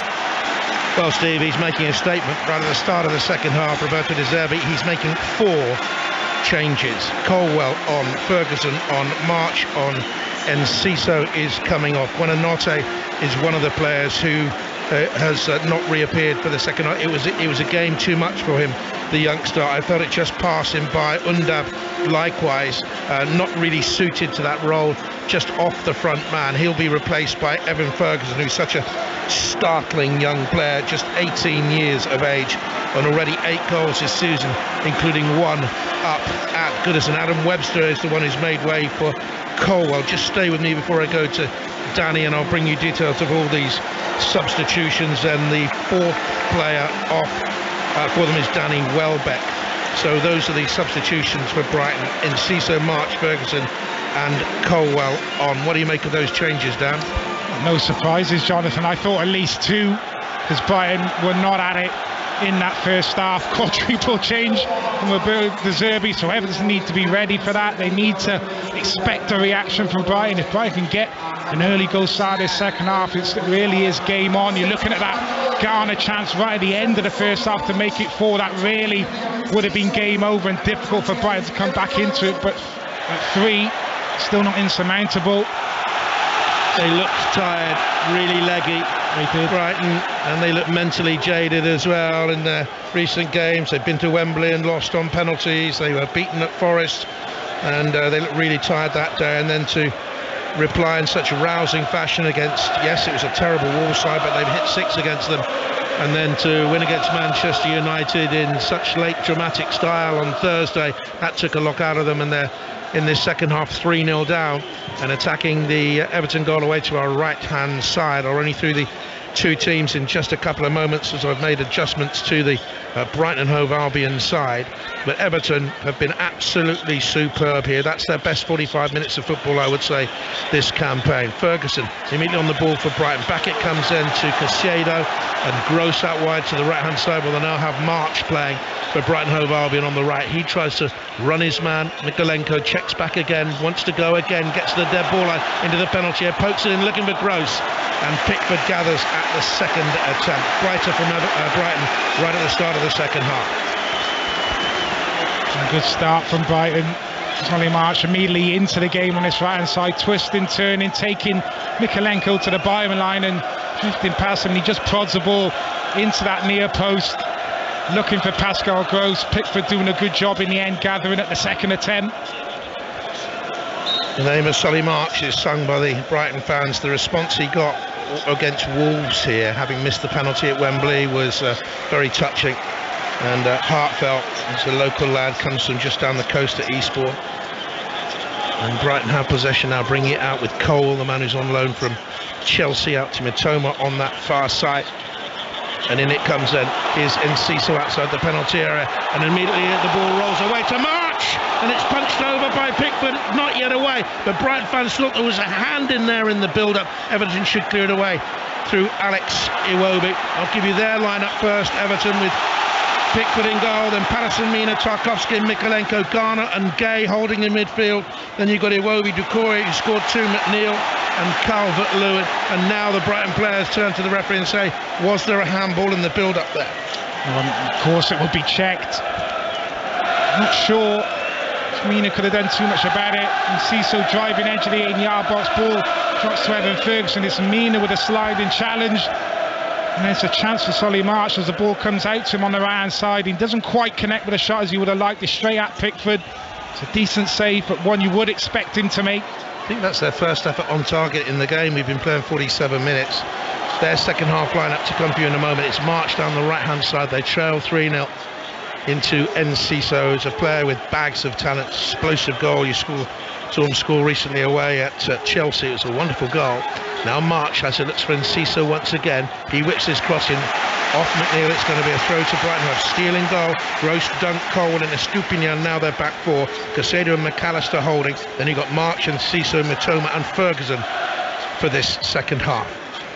It's out wide to March. March slows the ball down. Is he going to go up through the gears? No, he plays it back to Gross, hooks it to the far post. Will it come in here to Ferguson? Half cleared away. Caicedo it's a sensible header down to Estupinian, and then Everton get it away. And Alex Iwobi will play it back then to his right fullback, and Patterson will clear. Iwobi ever present this season, 38th start in a row for a player who has turned his, whatever the fortunes of Everton Football Club over the last 10 months, he's certainly turned his Everton career around in the last 18 months. Now Mitoma has far side from us. It's a good ball by Gross as Brighton switch it. They're pouring on at the start of the second half, but they're 3-0 down. In comes across from Estupinian, loops up, and Pickford will gather and will look to clear it away. I think for Everton it's about taking the second half in stages. You break the second half down. If you can get through the first 15-20 minutes unscathed, still at 3-0, it'll be very difficult for Brighton to come back into this game. If Brighton can get that early goal, then of course it's game on. So Everton need to be ready. I'm sure Sean Dyche would have spoken about that at half-time. Expect a response from the home team. Certainly started the second half much better. Be a huge one this for Everton if they can win it with their games to come. Manchester City at home, yes, but then Wolves away and Bournemouth at home. You can see points in there. All of a sudden you can see Everton moving. If they pick up the points, they're expected to beyond the 34 point, maybe up to the 36 point, which has been the average for the last 8 seasons. We're talking about Southampton at half-time. I don't think 10 points from their remaining 4 games would be enough. I think they need 11, which of course means they'll have to win all 4 of their games and bring in 12. And can't see that happening. Here's Gross with an angle ball to the edge of the penalty area, and it would be cleared away. 10 points would take Southampton to 34. No, I'm not too sure that will be enough. They got Forest away tonight, Fulham at home, Brighton away, and Liverpool at home. And we'll have updates on that Forest Southampton game in the Monday Night Club with Chappers. Gross strokes a pass to the right touchline. March on the line, level the edge of the Everton penalty area, rolls inside, then checks again. Mikolenko just in front of him, jockeying and rolls it into the penalty area. Gross is there. McNeil almost inevitably is back covering for Everton and deflects it away for a corner. It's had a stonking game, Dwight McNeil. Short corner. Gross floats it into the middle, zips on through the box. Spoke to a couple of Everton people at half-time, who long-suffering Everton supporters who've travelled home and away with them for years and years and years, and they said we are the masters of self-explosion. So you never know what might happen, but it's be a tall order for this one. Yeah, just looking at Sean Dyche out in the technical area, just asking for concentration from his players. He realises that it's a real important period of the game. Brighton has started the second half ever so well. Just asking for that concentration, focus from his players to kind of get through this difficult period. Now here's Gross, halfway inside the Everton half, trailing 3-0 Brighton. Just pushes the ball out to Solly March, holds up the challenge of Mikolenko. His pass up towards Ferguson, forced the young Irishman to stretch. But Brighton retain possession, and Mitoma on that far side tries to take on Nathan Patterson, who got a challenge in, and by and large, as the game has gone on, he stuck to his task well. Spoke to a couple of Brighton people who travel home and away with the club, and they said couldn't understand why young Billy Gilmore wasn't playing, because if he was holding alongside Caicedo, McAllister could play a higher role. McAllister's now into the box quite high, but the angled pass drilled into him had a little bit too much pace, and it just zipped through to the goalkeeper. And it's been a really good battle out on that far side now. It is Patterson up against Matoma, and I think in general I'd probably say Patterson has got the better of him. It's almost like he's come into this game, Nathan Patterson, saying I'm just going to be aggressive. Every time Matoma gets the ball, I'm going to get tight to him, I'm going to challenge him. And of course, if you have that kind of mentality, there will be moments where Matoma gets the better of you because of the quality that he has. But on the whole, I'd say he's done a really good job of keeping him quiet. And Ciso for Brighton, they've had all the second half possession, but they trail 3-0. March knows that Gross is arriving. Gross pounds the turf between the penalty box and the right-hand touchline, 5 yards from the dead ball line, and nudges it backward of square, 10 yards to Moises Caicedo. Man linked constantly with a move away, Tottenham or Arsenal or Liverpool. Now it's Enciso with a little spin and a lovely jaunty run, pushes it into the box. Ferguson, the challenge on him by Mikalenko, and Ferguson leans in on the back of the Ukraine international and concedes a free kick to Everton, and the correct decision. Yeah, brilliant full-back play, brilliant defending. Enciso initially twisting, turning, dances away from Augusta Gay, and he just feeds the ball. He's trying to release Ferguson inside the 18-yard box, but that's exactly why you have your full-backs narrow. So if he's not narrow there, Ferguson's in on goal and he's getting the shot away. He's just covering his centre-back there. Mikalenko tracks the run, even draws the foul in the end as well. Excellent defending.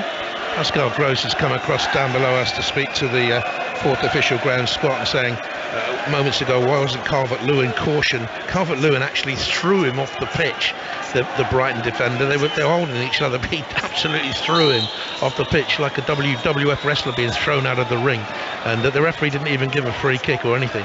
But anyway, Calvert-Lewin has been exceptional for Everton. He's won that in the air, but his header to Iwobi was misplaced, and Mitoma nudges the ball to Alexis McAllister, who finds on that left-hand side Estupiñán. Big word for Everton.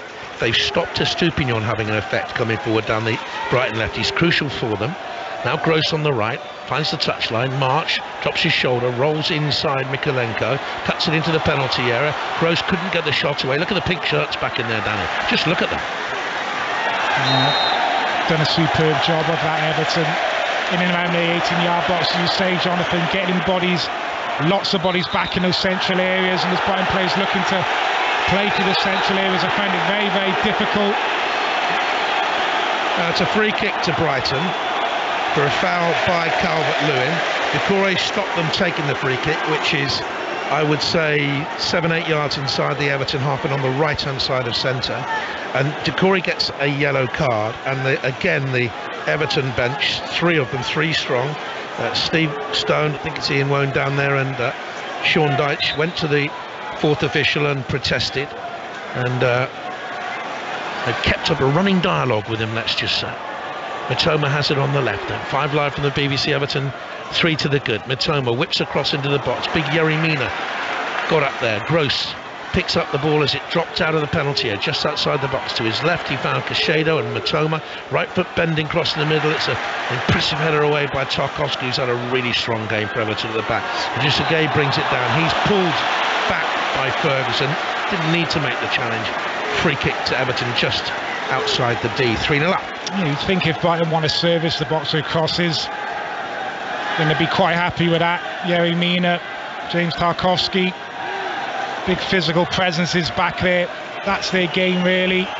Getting themselves in those positions where those crosses come in to get those first contacts, and been very good at that up until this point.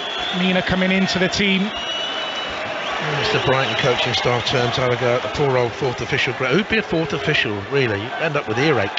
And because they're thinking that Everton were taking too much time over there. We're very low down here. You get a different perspective here than when you're working up on the TV gantry, which is much higher. The speed of the game is electrifying. And Brighton have it now with Gross to the right side, and March has Enciso just inside him, didn't use him, now goes up through the gears, taking on Mikalenko on the outside, rode the challenge, needs support. Everton fans behind the goal thought it was out of play for a goal kick. March has won it back here for Brighton, and was then just had his shirt tugged by McNeil as he turned. McNeil will think it's a soft one. I thought there was contact in the free kick for Brighton. Yeah, I thought it was a little bit soft as well. Did well initially, O'Neill, to get back and help Mikalenko. Nicks the ball back of Solly March, and then he's got nowhere to go really. He's penned in the corner. March wins it back, and minimal contact there. That is soft. That is soft, isn't it? Yeah, legs just going from underneath Solly March. The linesman's right there as well. Can't have a better view than what he's got. Gross will take the free kick for Brighton, trailing 3-0. They need an early goal. They need a miracle to get back. This is going to be will be one of the great Premier League comebacks on 5 Live. Gross into the penalty area. I think that's a goal kick. I think it went off Ferguson. No!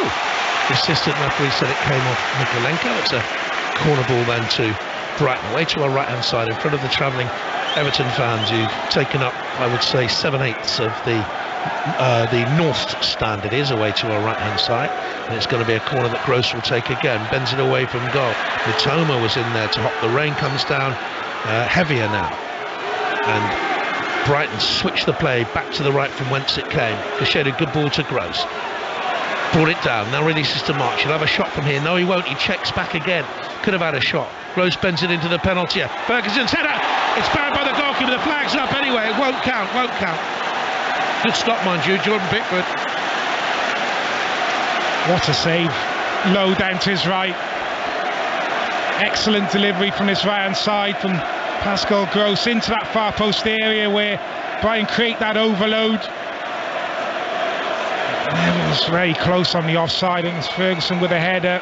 Excellent save from Pickford down to his right. He obviously didn't know he was going to be called offside, but a really strong right hand diving low to his right.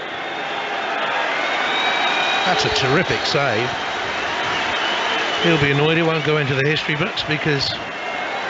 Did it hit the post as well there? Yeah, just palmed it onto the post. Won't count. Offside. 233 games now for Everton after the £25 million move from Sunderland. Brighton have it. A little touch off by Ferguson, was a little bit too cutesy. He's won it back again. He will work for everything, Evan Ferguson.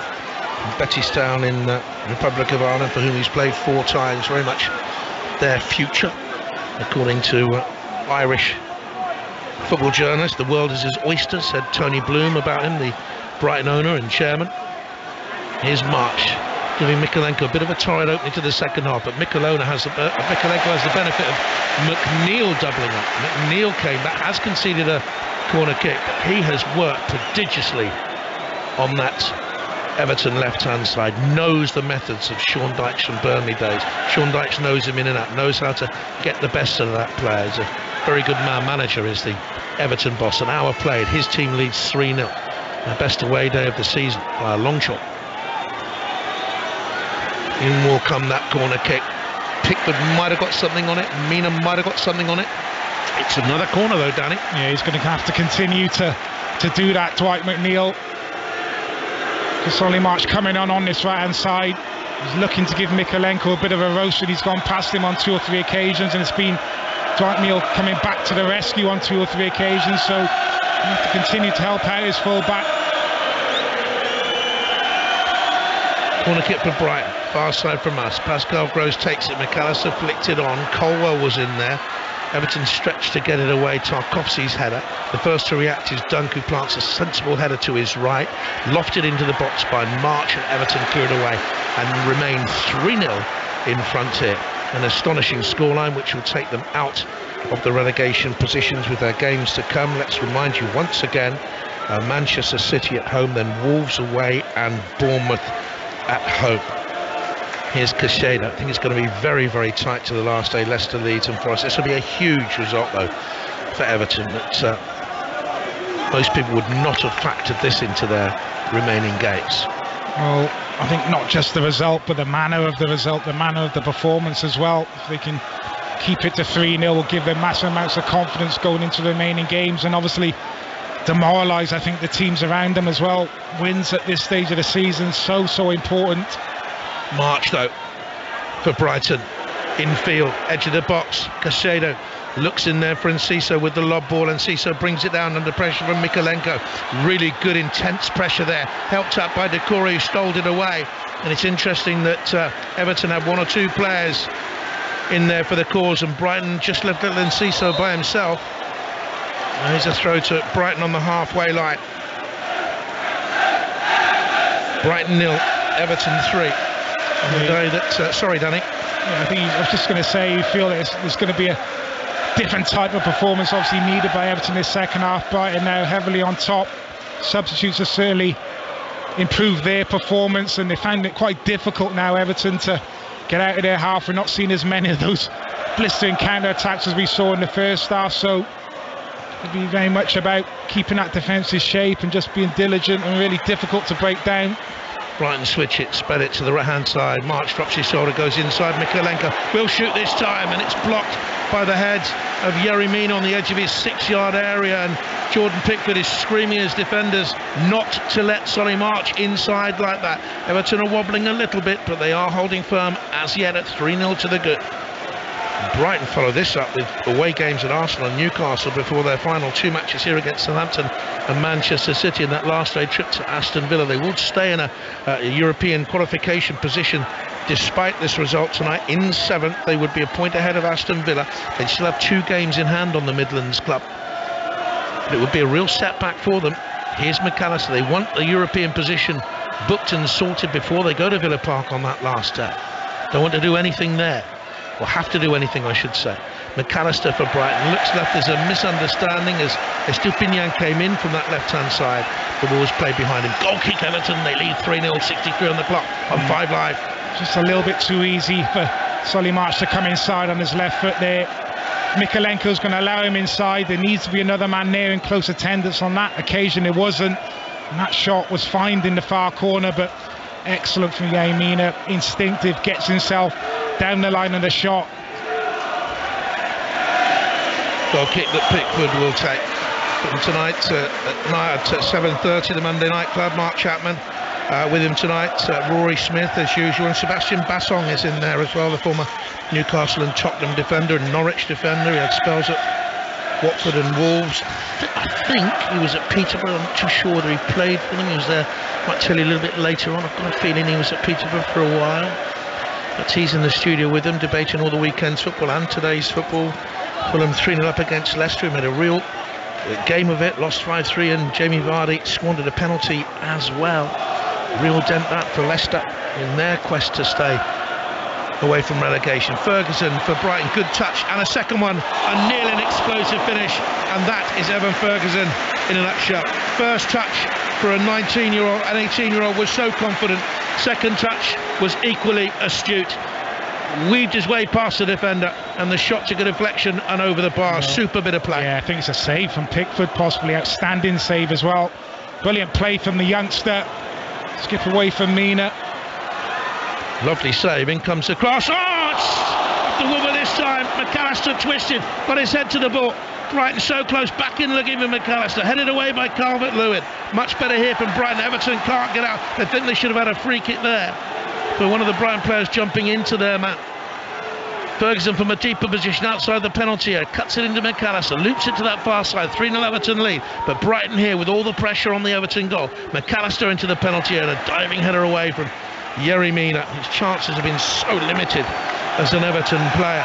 Only his 4th game of the season. In comes a higher lofted cross this time, and it's just wide.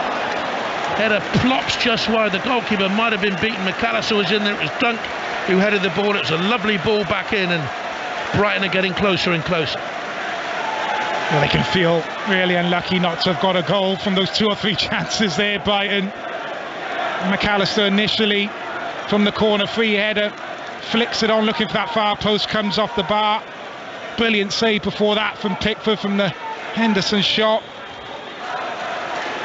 And then Dunk there with a header. Yeremina just doing enough. Ferguson, sorry, I should say, with the head, with the shot off the bar. Henderson's.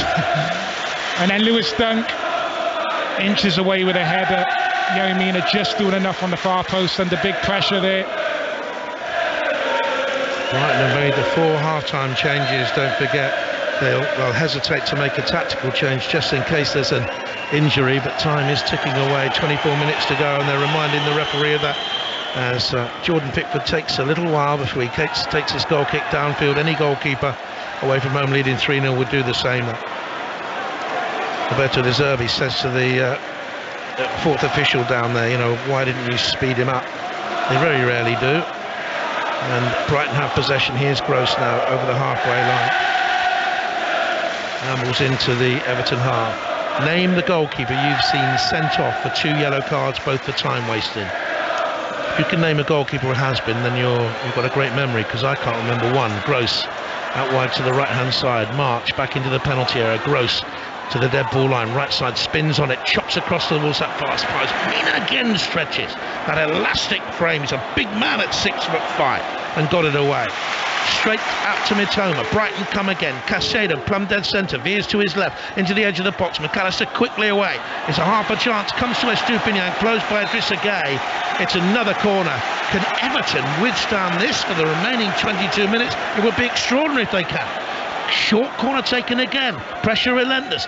Marches across to the far post and is drifted on through, too far ahead of Colwell, and just seen out of play for a goal kick. A goal kick and a little bit of time for Everton to relieve the pressure. And that's exactly what they need to do, Jonathan. They need to withstand the pressure. Well, they've got the 3 goals. They don't need to go hunting another.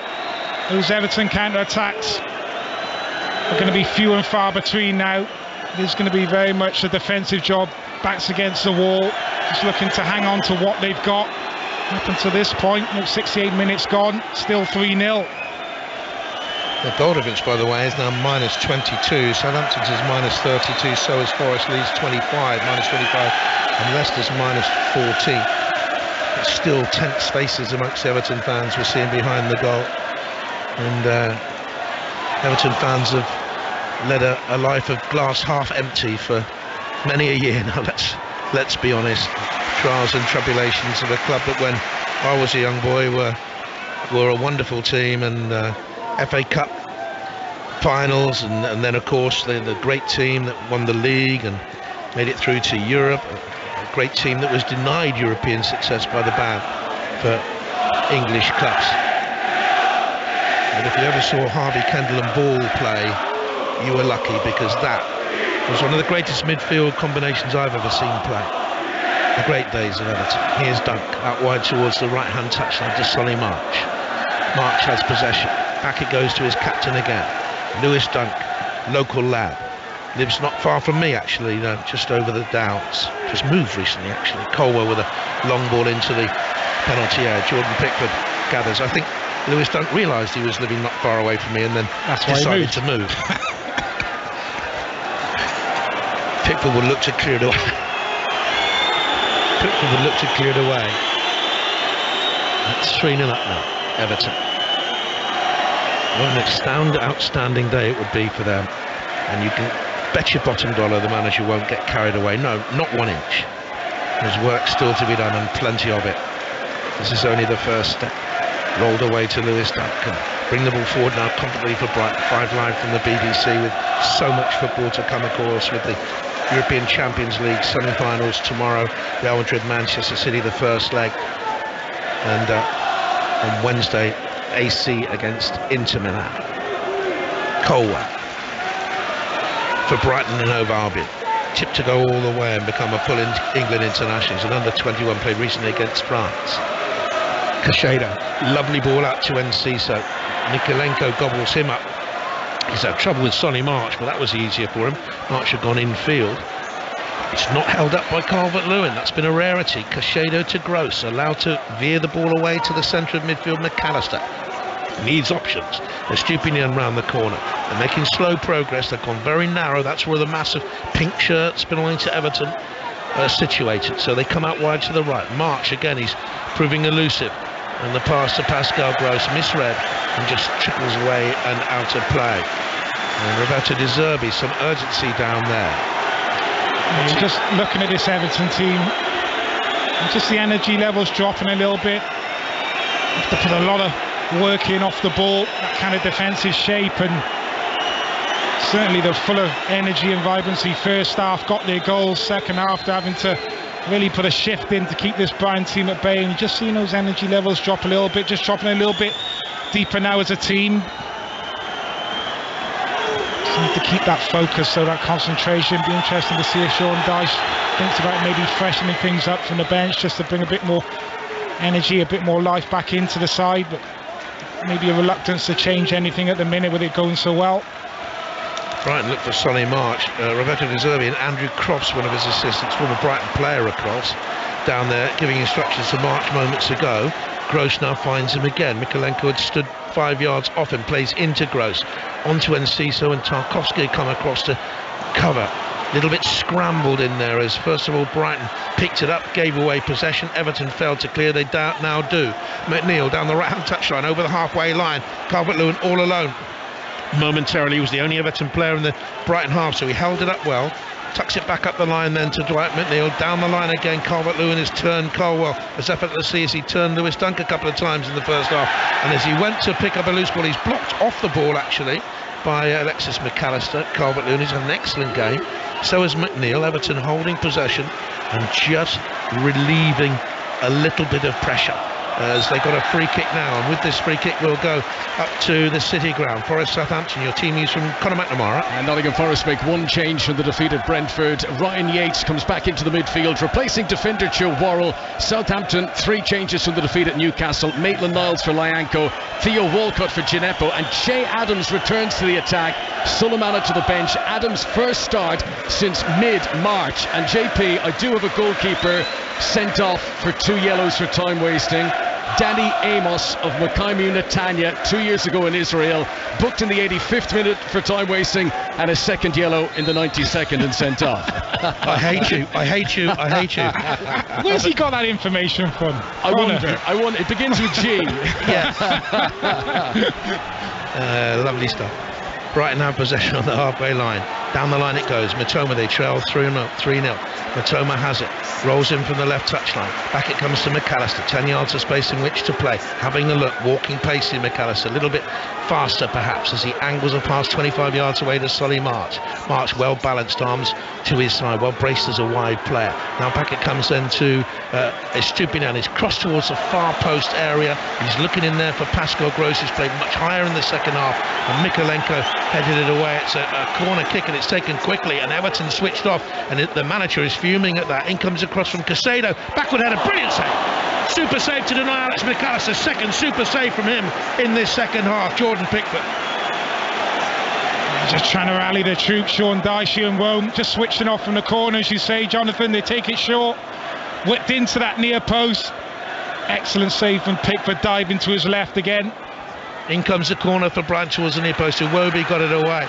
Everton hard pressed, working so hard. That's a poor ball in by March on the Brighton right hand side, and Everton can break, and they've got an overload of 3-2. March going back has pulled his hamstring. He's out of the game, you would have thought. Iwobi has possession now. Into the box it goes. It comes to McNeil. Slide challenge. He's beaten it. He's going to walk it into the net. And Everton are 4-0 up. And Brighton are undone by a cruel injury to Solly March, who, in trying to chase back down that left-hand side, pulled up with what looked like a hamstring injury. McNeil went on into the penalty area, eluded Casado. A diving, sliding challenge was attempted on him by Lewis Dunk. He walks beyond it. Out came Steele. He walks beyond that and walked it into the back of the net. How about this for a scoreline on this Bank Holiday Monday on 5 Live? Brighton and Hove Albion, so impressive, chasing Europe. 0. Everton, so wretched for so long this season. 4. It's outrageously outstanding for Everton. Well, probably the first counter-attack we've seen from Everton this second half. It really has been backs against the wall. It's been all Brighton pushing, trying to get back into the game. And certainly the injury to Solly March plays a part in this goal. It actually comes from a Brighton corner, and Solly March giving the ball away with a sloppy ball, and he's trying to get back in and recover. And he actually pulls his hamstring, and that allows Iwobi to release himself down the left-hand side. McNeil just makes a run down the side of the 18-yard box, and you're thinking he's going to shoot, and he just chops it back onto his right, sells Lewis Dunk and the goalkeeper at the same time, and he just strokes it home into an empty net, no more than 3 or 4 yards out. Everton 4-0, that is game over. That is a super finish, so accomplished. just took a while to settle as an Everton player after the relegation with Burnley. Few eyebrows raised, £20 million, but reunited with his former Burnley manager. He's been exceptional today. Brighton have had to make their 5th change. Solly March is off, and that will be a blow to them if he misses the rest of the season. Billy Gilmour is on for the remaining 13 minutes when Brighton are looking for no more than consolation. This, their worst day in the Premier League this season, and their worst day here at the Amex for a long, long while. Well, you have to say he probably deserves that goal. Dwight McNeil, been an outstanding performance from him, more so on the defensive side. He's had to work so hard defensively for the team. I'm surprised he had the energy to get in that forward position and the composure then to finish like that. It's absolutely outstanding. Gets in front of goal, fakes the shoot, sits the goalkeeper and Lewis Dunk down at the same time and just rolls it into an empty net. It's the icing on the cake for Everton, who really is the 4th goal. That breathing space now. Well, Brighton looking for consolation at possession. They've conceded as many goals in 78 minutes here as they have in their previous 8 home games. Here's Billy Gilmour. The only thing, the fitness stats are against him. Why he didn't start, because he's been very good in the last couple of games, and that's what he can do, spray the ball out. Good ball away to Gross. Gross finds Enciso. Enciso for Brighton. They surely can't come back from this with 12 minutes to go and 4-0 down. In comes his cross to the penalty area. Well, they've got one.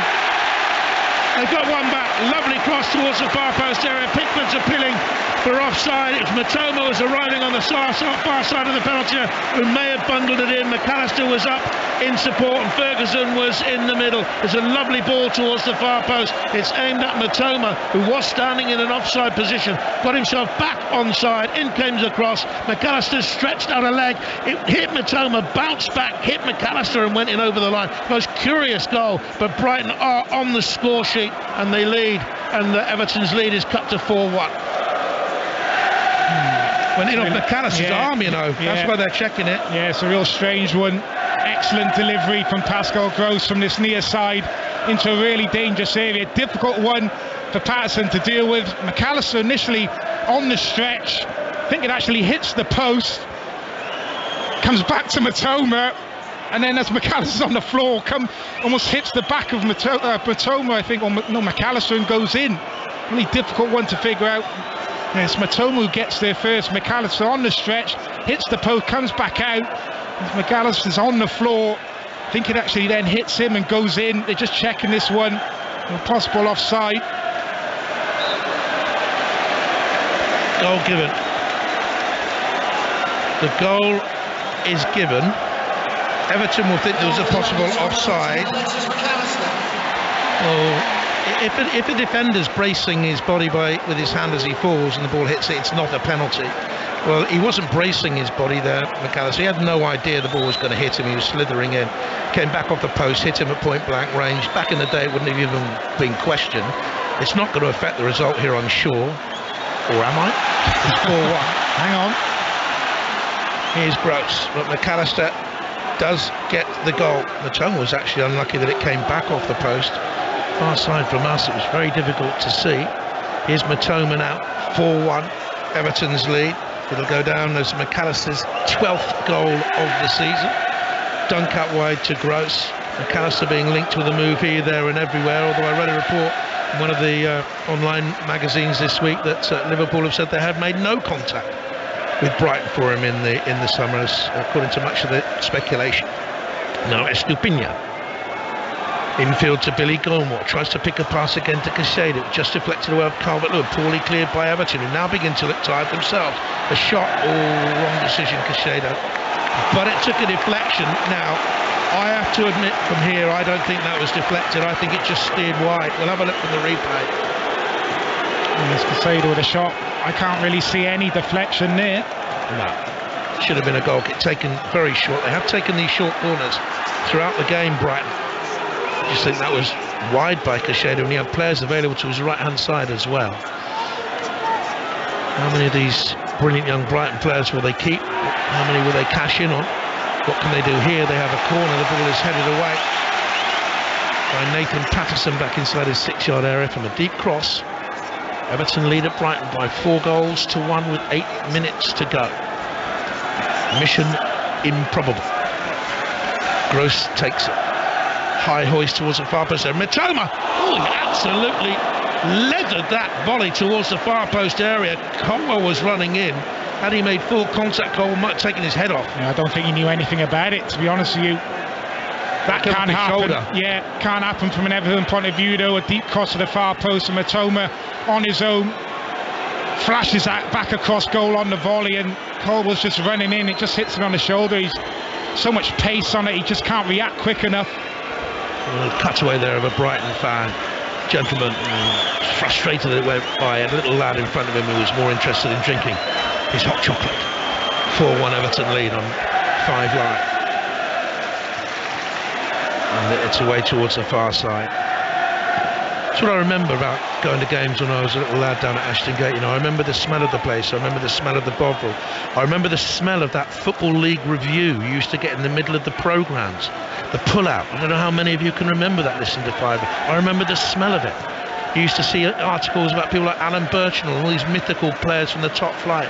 I supported a team that was never going to get to the top flight. Did for a while and then ended up 92nd in the Football League not so long later. Here's Mitoma towards the dead ball line on that far side into the penalty area. Well marshalled by Patterson. And he lifts the ball away, and for Brighton, well, Colwell was very well placed to get across because it was dropping to Calvert-Lewin, who's just tired in this second half as it's gone on. I think Everton are going to make a change.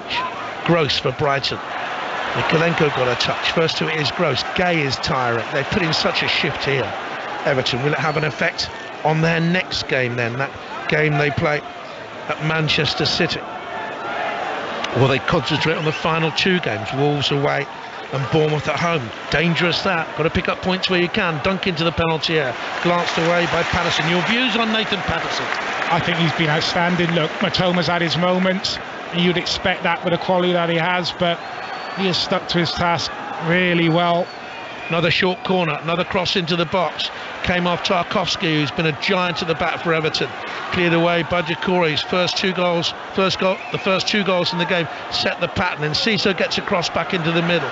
Firm header away by Calvert-Lewin back just outside his 6-yard area. Shot by Gilmour, charged down.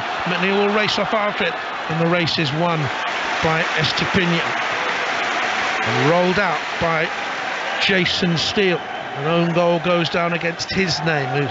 He deflected a Dwight McNeil cross into his own net just past the half hour. Brighton looked for Ferguson on the edge of the penalty area. His touch led him down there. Plenty for him to learn, of course. He's only 18 and such an exciting talent. Decore heads out for Everton to McNeil, tight to the right touchline, just inside his own half. Ball rolled out of play, and it's going to be a throw that Gross will take. And Everton are going to make a change. Neil Maupay will come on. Well, it'll be interesting to hear the reaction for the former Brighton player. And also Onana will come up. He was ill at the weekend, was Amadou Onana. Couldn't play, but he's been a regular this season. Cross towards the right side of the Everton penalty area. McAllister had got up. It's too far away from much better player McAllister in that advanced position in the 10 role. Here come the changes then for Everton. And Onana will come on, Amadou Onana, who started 12 of the last 14 league games, signing from Lille back in the summer for 34 million. And I don't think it's a surprise he's replacing Idrissa Gueye, who was tired in recent minutes, but in the first 10 minutes or so put in a huge shift. Here's the welcome for Neil Maupay as he replaces Dominic Calvert-Lewin. He scored 27 goals in 109 games for Brighton. Great reaction for Calvert-Lewin as he goes off from the Everton fans and for Idrissa Gueye. And belatedly, on comes the large figure, the tall figure of Amadou Onana at 6'4", and Neil Maupay. And 1 or 2 bits of applause from around us from the Brighton fans. Not been a great move for him so far. 1 goal, 5 starts in 2023, 90 minutes this season for Neil Maupay. What do you think of the change? Well, you can say that for a fair few of Everton's signings over the last couple of seasons, I would say. But important to get fresh legs on. You know, we mentioned those energy levels of Everton dropping a little bit deeper now as a team, not getting up to the ball. That's quick. So you would expect that. They put a real shift in this Everton side this afternoon, particularly in that kind of midfield area. Jusagay's been excellent. Decore, probably the standout player for me. Dwight McNeil on this left-hand side. Colwell to Estupinian. Brighton is still trying. Here's Matoma with 3 minutes to go. They trail by 4 goals to 1. Tarkowski heads it away, drops here to Gross.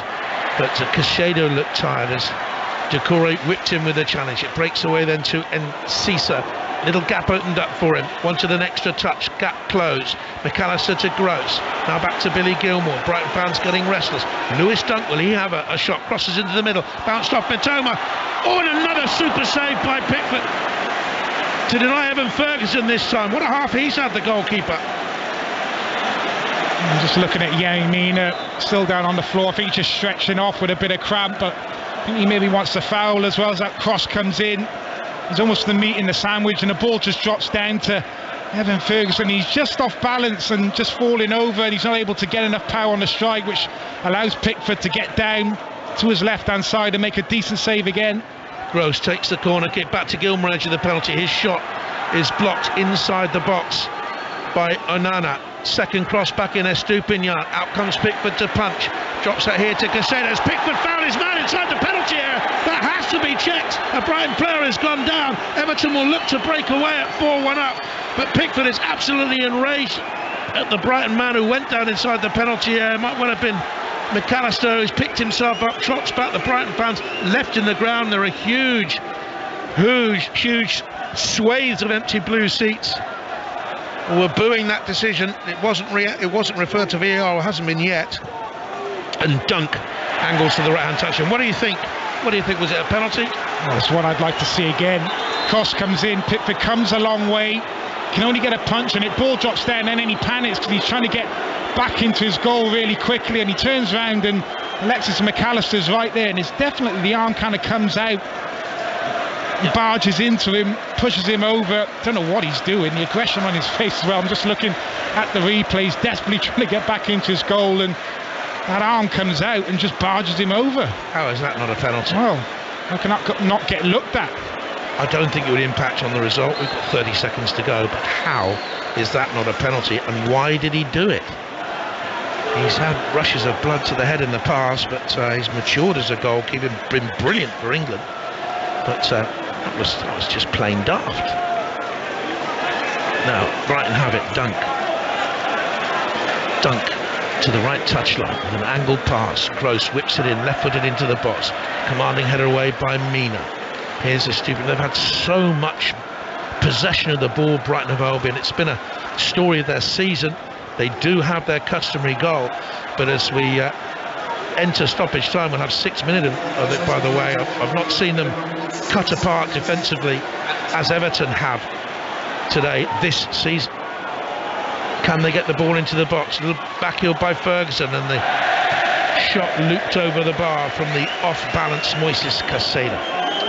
I think from a Brighton point of view, just about hitting the reset button. Bad day at the office. You just can't start Premier League games the way that they did. They're really lacklustre, sloppy, open defensively. And credit to Everton because they were very clinical with the chances presented to them. It was just a result that they'll just have to get over very quickly. They have those games in hand. Brighton, Europe, very much still on the cards for them. The other half of Merseyside might be happy seeing this result as well. The position Liverpool are in, but just left themselves too much to do, Brighton, with that poor first half performance.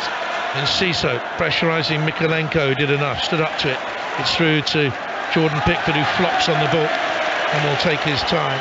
In fourth place, Manchester United have 63 points from 34, Liverpool 62 from 35, Tottenham 57 from 35, Brighton 55 from 33 now, and Villa 54 from 35. They still will have the 2 games in hand on Aston Villa, but they are games at Newcastle and here against Manchester City. And they go to Villa. It is still in their hands to get into Europe for the first time ever. They have possession now on the far side from us. It's young Billy Gilmore who has it. Gilmore to the left touchline. The Everton fans are singing. They've waited so long for a day like this that gives them light at the end of the tunnel. And Ciso heads it into the box. Gross now. Gross spinning. Can he get a cross in? It's deflected away by McNeil, who I think has just been named. I couldn't quite hear the announcement. Named as man of the match in the ground. If so, thoroughly deserved. Yeah, gets my vote, Jonathan. And it's going to be a corner kick that Gross takes. Comes to the far post and bounced inadvertently off Matone. That sort of sums up Brighton and Hove Albion's day, and they will have to pick themselves up here, and they may need something from those 2 away trips, Arsenal away and Newcastle United away. Yeah, been a busy schedule for Brighton. We have seen De Zerbi kind of rotate a little bit in recent games, and they have looked a little bit leggy this afternoon. But really important for them to kind of just reset and get over this performance quickly. You'd probably much rather have the points on the board than the games in hand, but as you say, still very much in their hands in terms of playing European football next season. And Cisse for Brighton. Mikolenko's played well, got beyond him this time. McAllister freed into the more attacking role since the arrival of Billy Gilmore. Just listen to the Everton fans.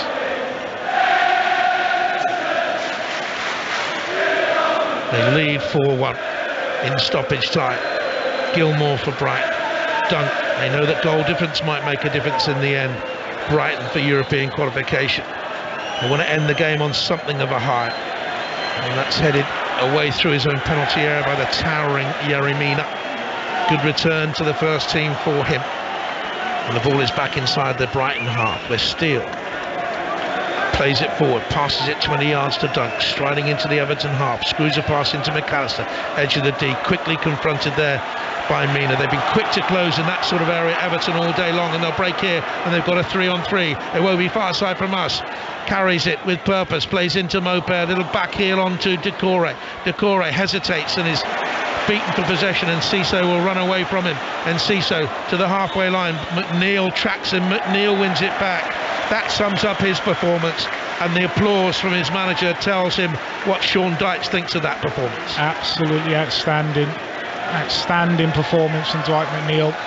Got the goal that he deserved, but his defensive work, his energy levels, there again, 90 plus minutes, tracking and Cisse winning the ball back for his team. He has been absolutely superb. Monday Night Club this evening will be discussing all that. Champions League football, Real Madrid, Manchester City tomorrow. The All Milanese semi-final on Wednesday. Big week of football for you on 5 Live. As Pascal Gross up to the edge of the penalty area. McAllister, a forlorn header on. Don't forget, Brighton have also lost Solly March, where they introduced making 4 substitutions at half-time, but he went off with a hamstring injury, cost them the 4th goal, actually. They lack bodies back in covering. We're into the last minute of stoppage time. So an expensive afternoon here for Brighton, and a wonderful afternoon for Everton if they can get one more win from the remaining games. Home game against Bournemouth on the last weekend of the season, or at Wolves, or Manchester City at home. You doubt, but you never know if they perform as well as they did in the opening 15 minutes here and catch City goal. If they can get one more win, I think that'll do it for them, and they'll be cleared by maybe as much as 2 points. But these are all things to be decided in weeks to come as they release McNeil. It's a lovely ball to him by Decore. McNeil inside left position to the edge of the Brighton penalty area, gets a shot away, and it scorches beyond. Steele beaten at his near post, and Everton have a 5th at Brighton and Hove Albion. Brighton 1, Everton 5, and McNeil will want to claim the goal that went in off Steele in the first half, because it would give him a hat-trick. That went down as an own goal, no doubt in that one. An explosive finish, and Everton here have it 5 at Brighton. Wow, the manner of this performance and win from Everton, what will it do for confidence going to Man City at home in their next game? What a strike this is from Dwight McNeil. That epitomises his performance for me. They've been a threat all evening on the counter-attack, still going at it, 90 plus minutes. Onana releases McNeil on his left-hand side. He gets in behind, looks like he's going to fall over, like he's run out of legs. And he hits it on that acute angle. You think you've got to go across the goalkeeper here, but he fires it high into that near post. Jason Steele, absolutely no chance. What a result this is for Everton. 5-1. Power of the shot, absolutely too much for Steele. He really gave that some welling. And Everton have scored 5 at Brighton and Hove. This is a team that has scored 12 in their first 14 games under Sean Dyche. And he shakes the hand of Roberto De Zerbi down below us and knows this is a giant step towards safety and moves towards the fans away to the right-hand side, applauding them all the way. And Brighton players sink to their knees and they look wearied, physically and mentally. And how much will this take out of them with games against Arsenal and Manchester City and the like, and Newcastle to come? Danny? Well, that remains to be seen. Really important that Brighton hit the reset button, and look, for them, I think it was just a bad day at the office. They weren't quite at it, and the competitive nature of this league, that can happen. If you're not quite at it, off your levels, then even a team like Everton, who have been struggling all season long, can come and turn you over. Let's give all the credit to Everton this evening. They were absolutely superb to a man. Great team performance, clinical with the chances that presented to them. Second half, managed the game really well. And what will that result do for them confidence-wise going into the remaining fixtures? I don't think any of us seen that result coming. Credit to Sean Dyche and the players.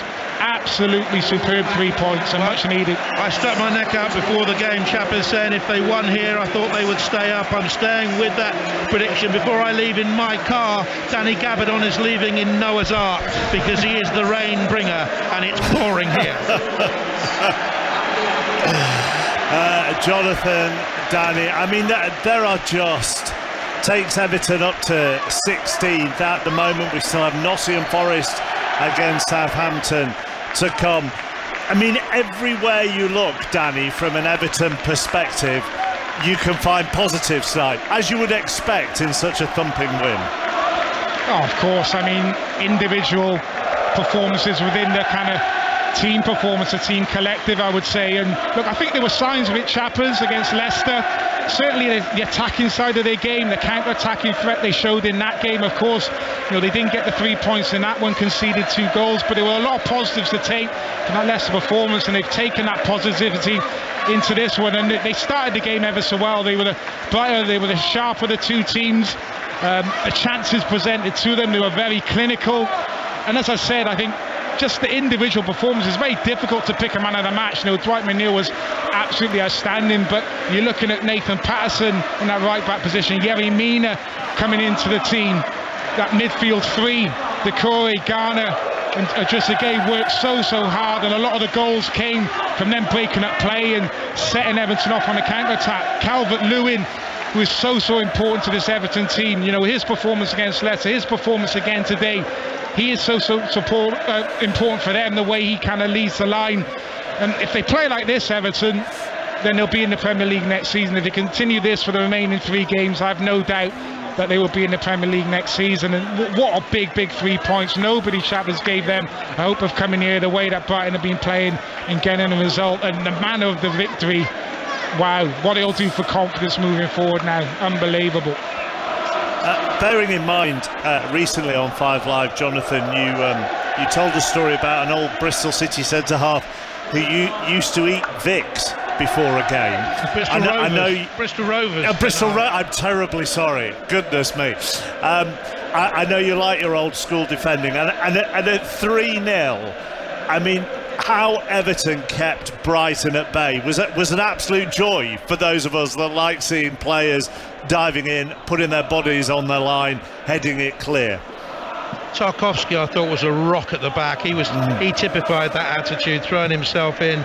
Both fullbacks are up against talented players, and I thought they were terrific. Patterson stuck to his task, and lots of people have been wilted by Mitoma this season. In goal, he was called upon to make 2 or 3 saves.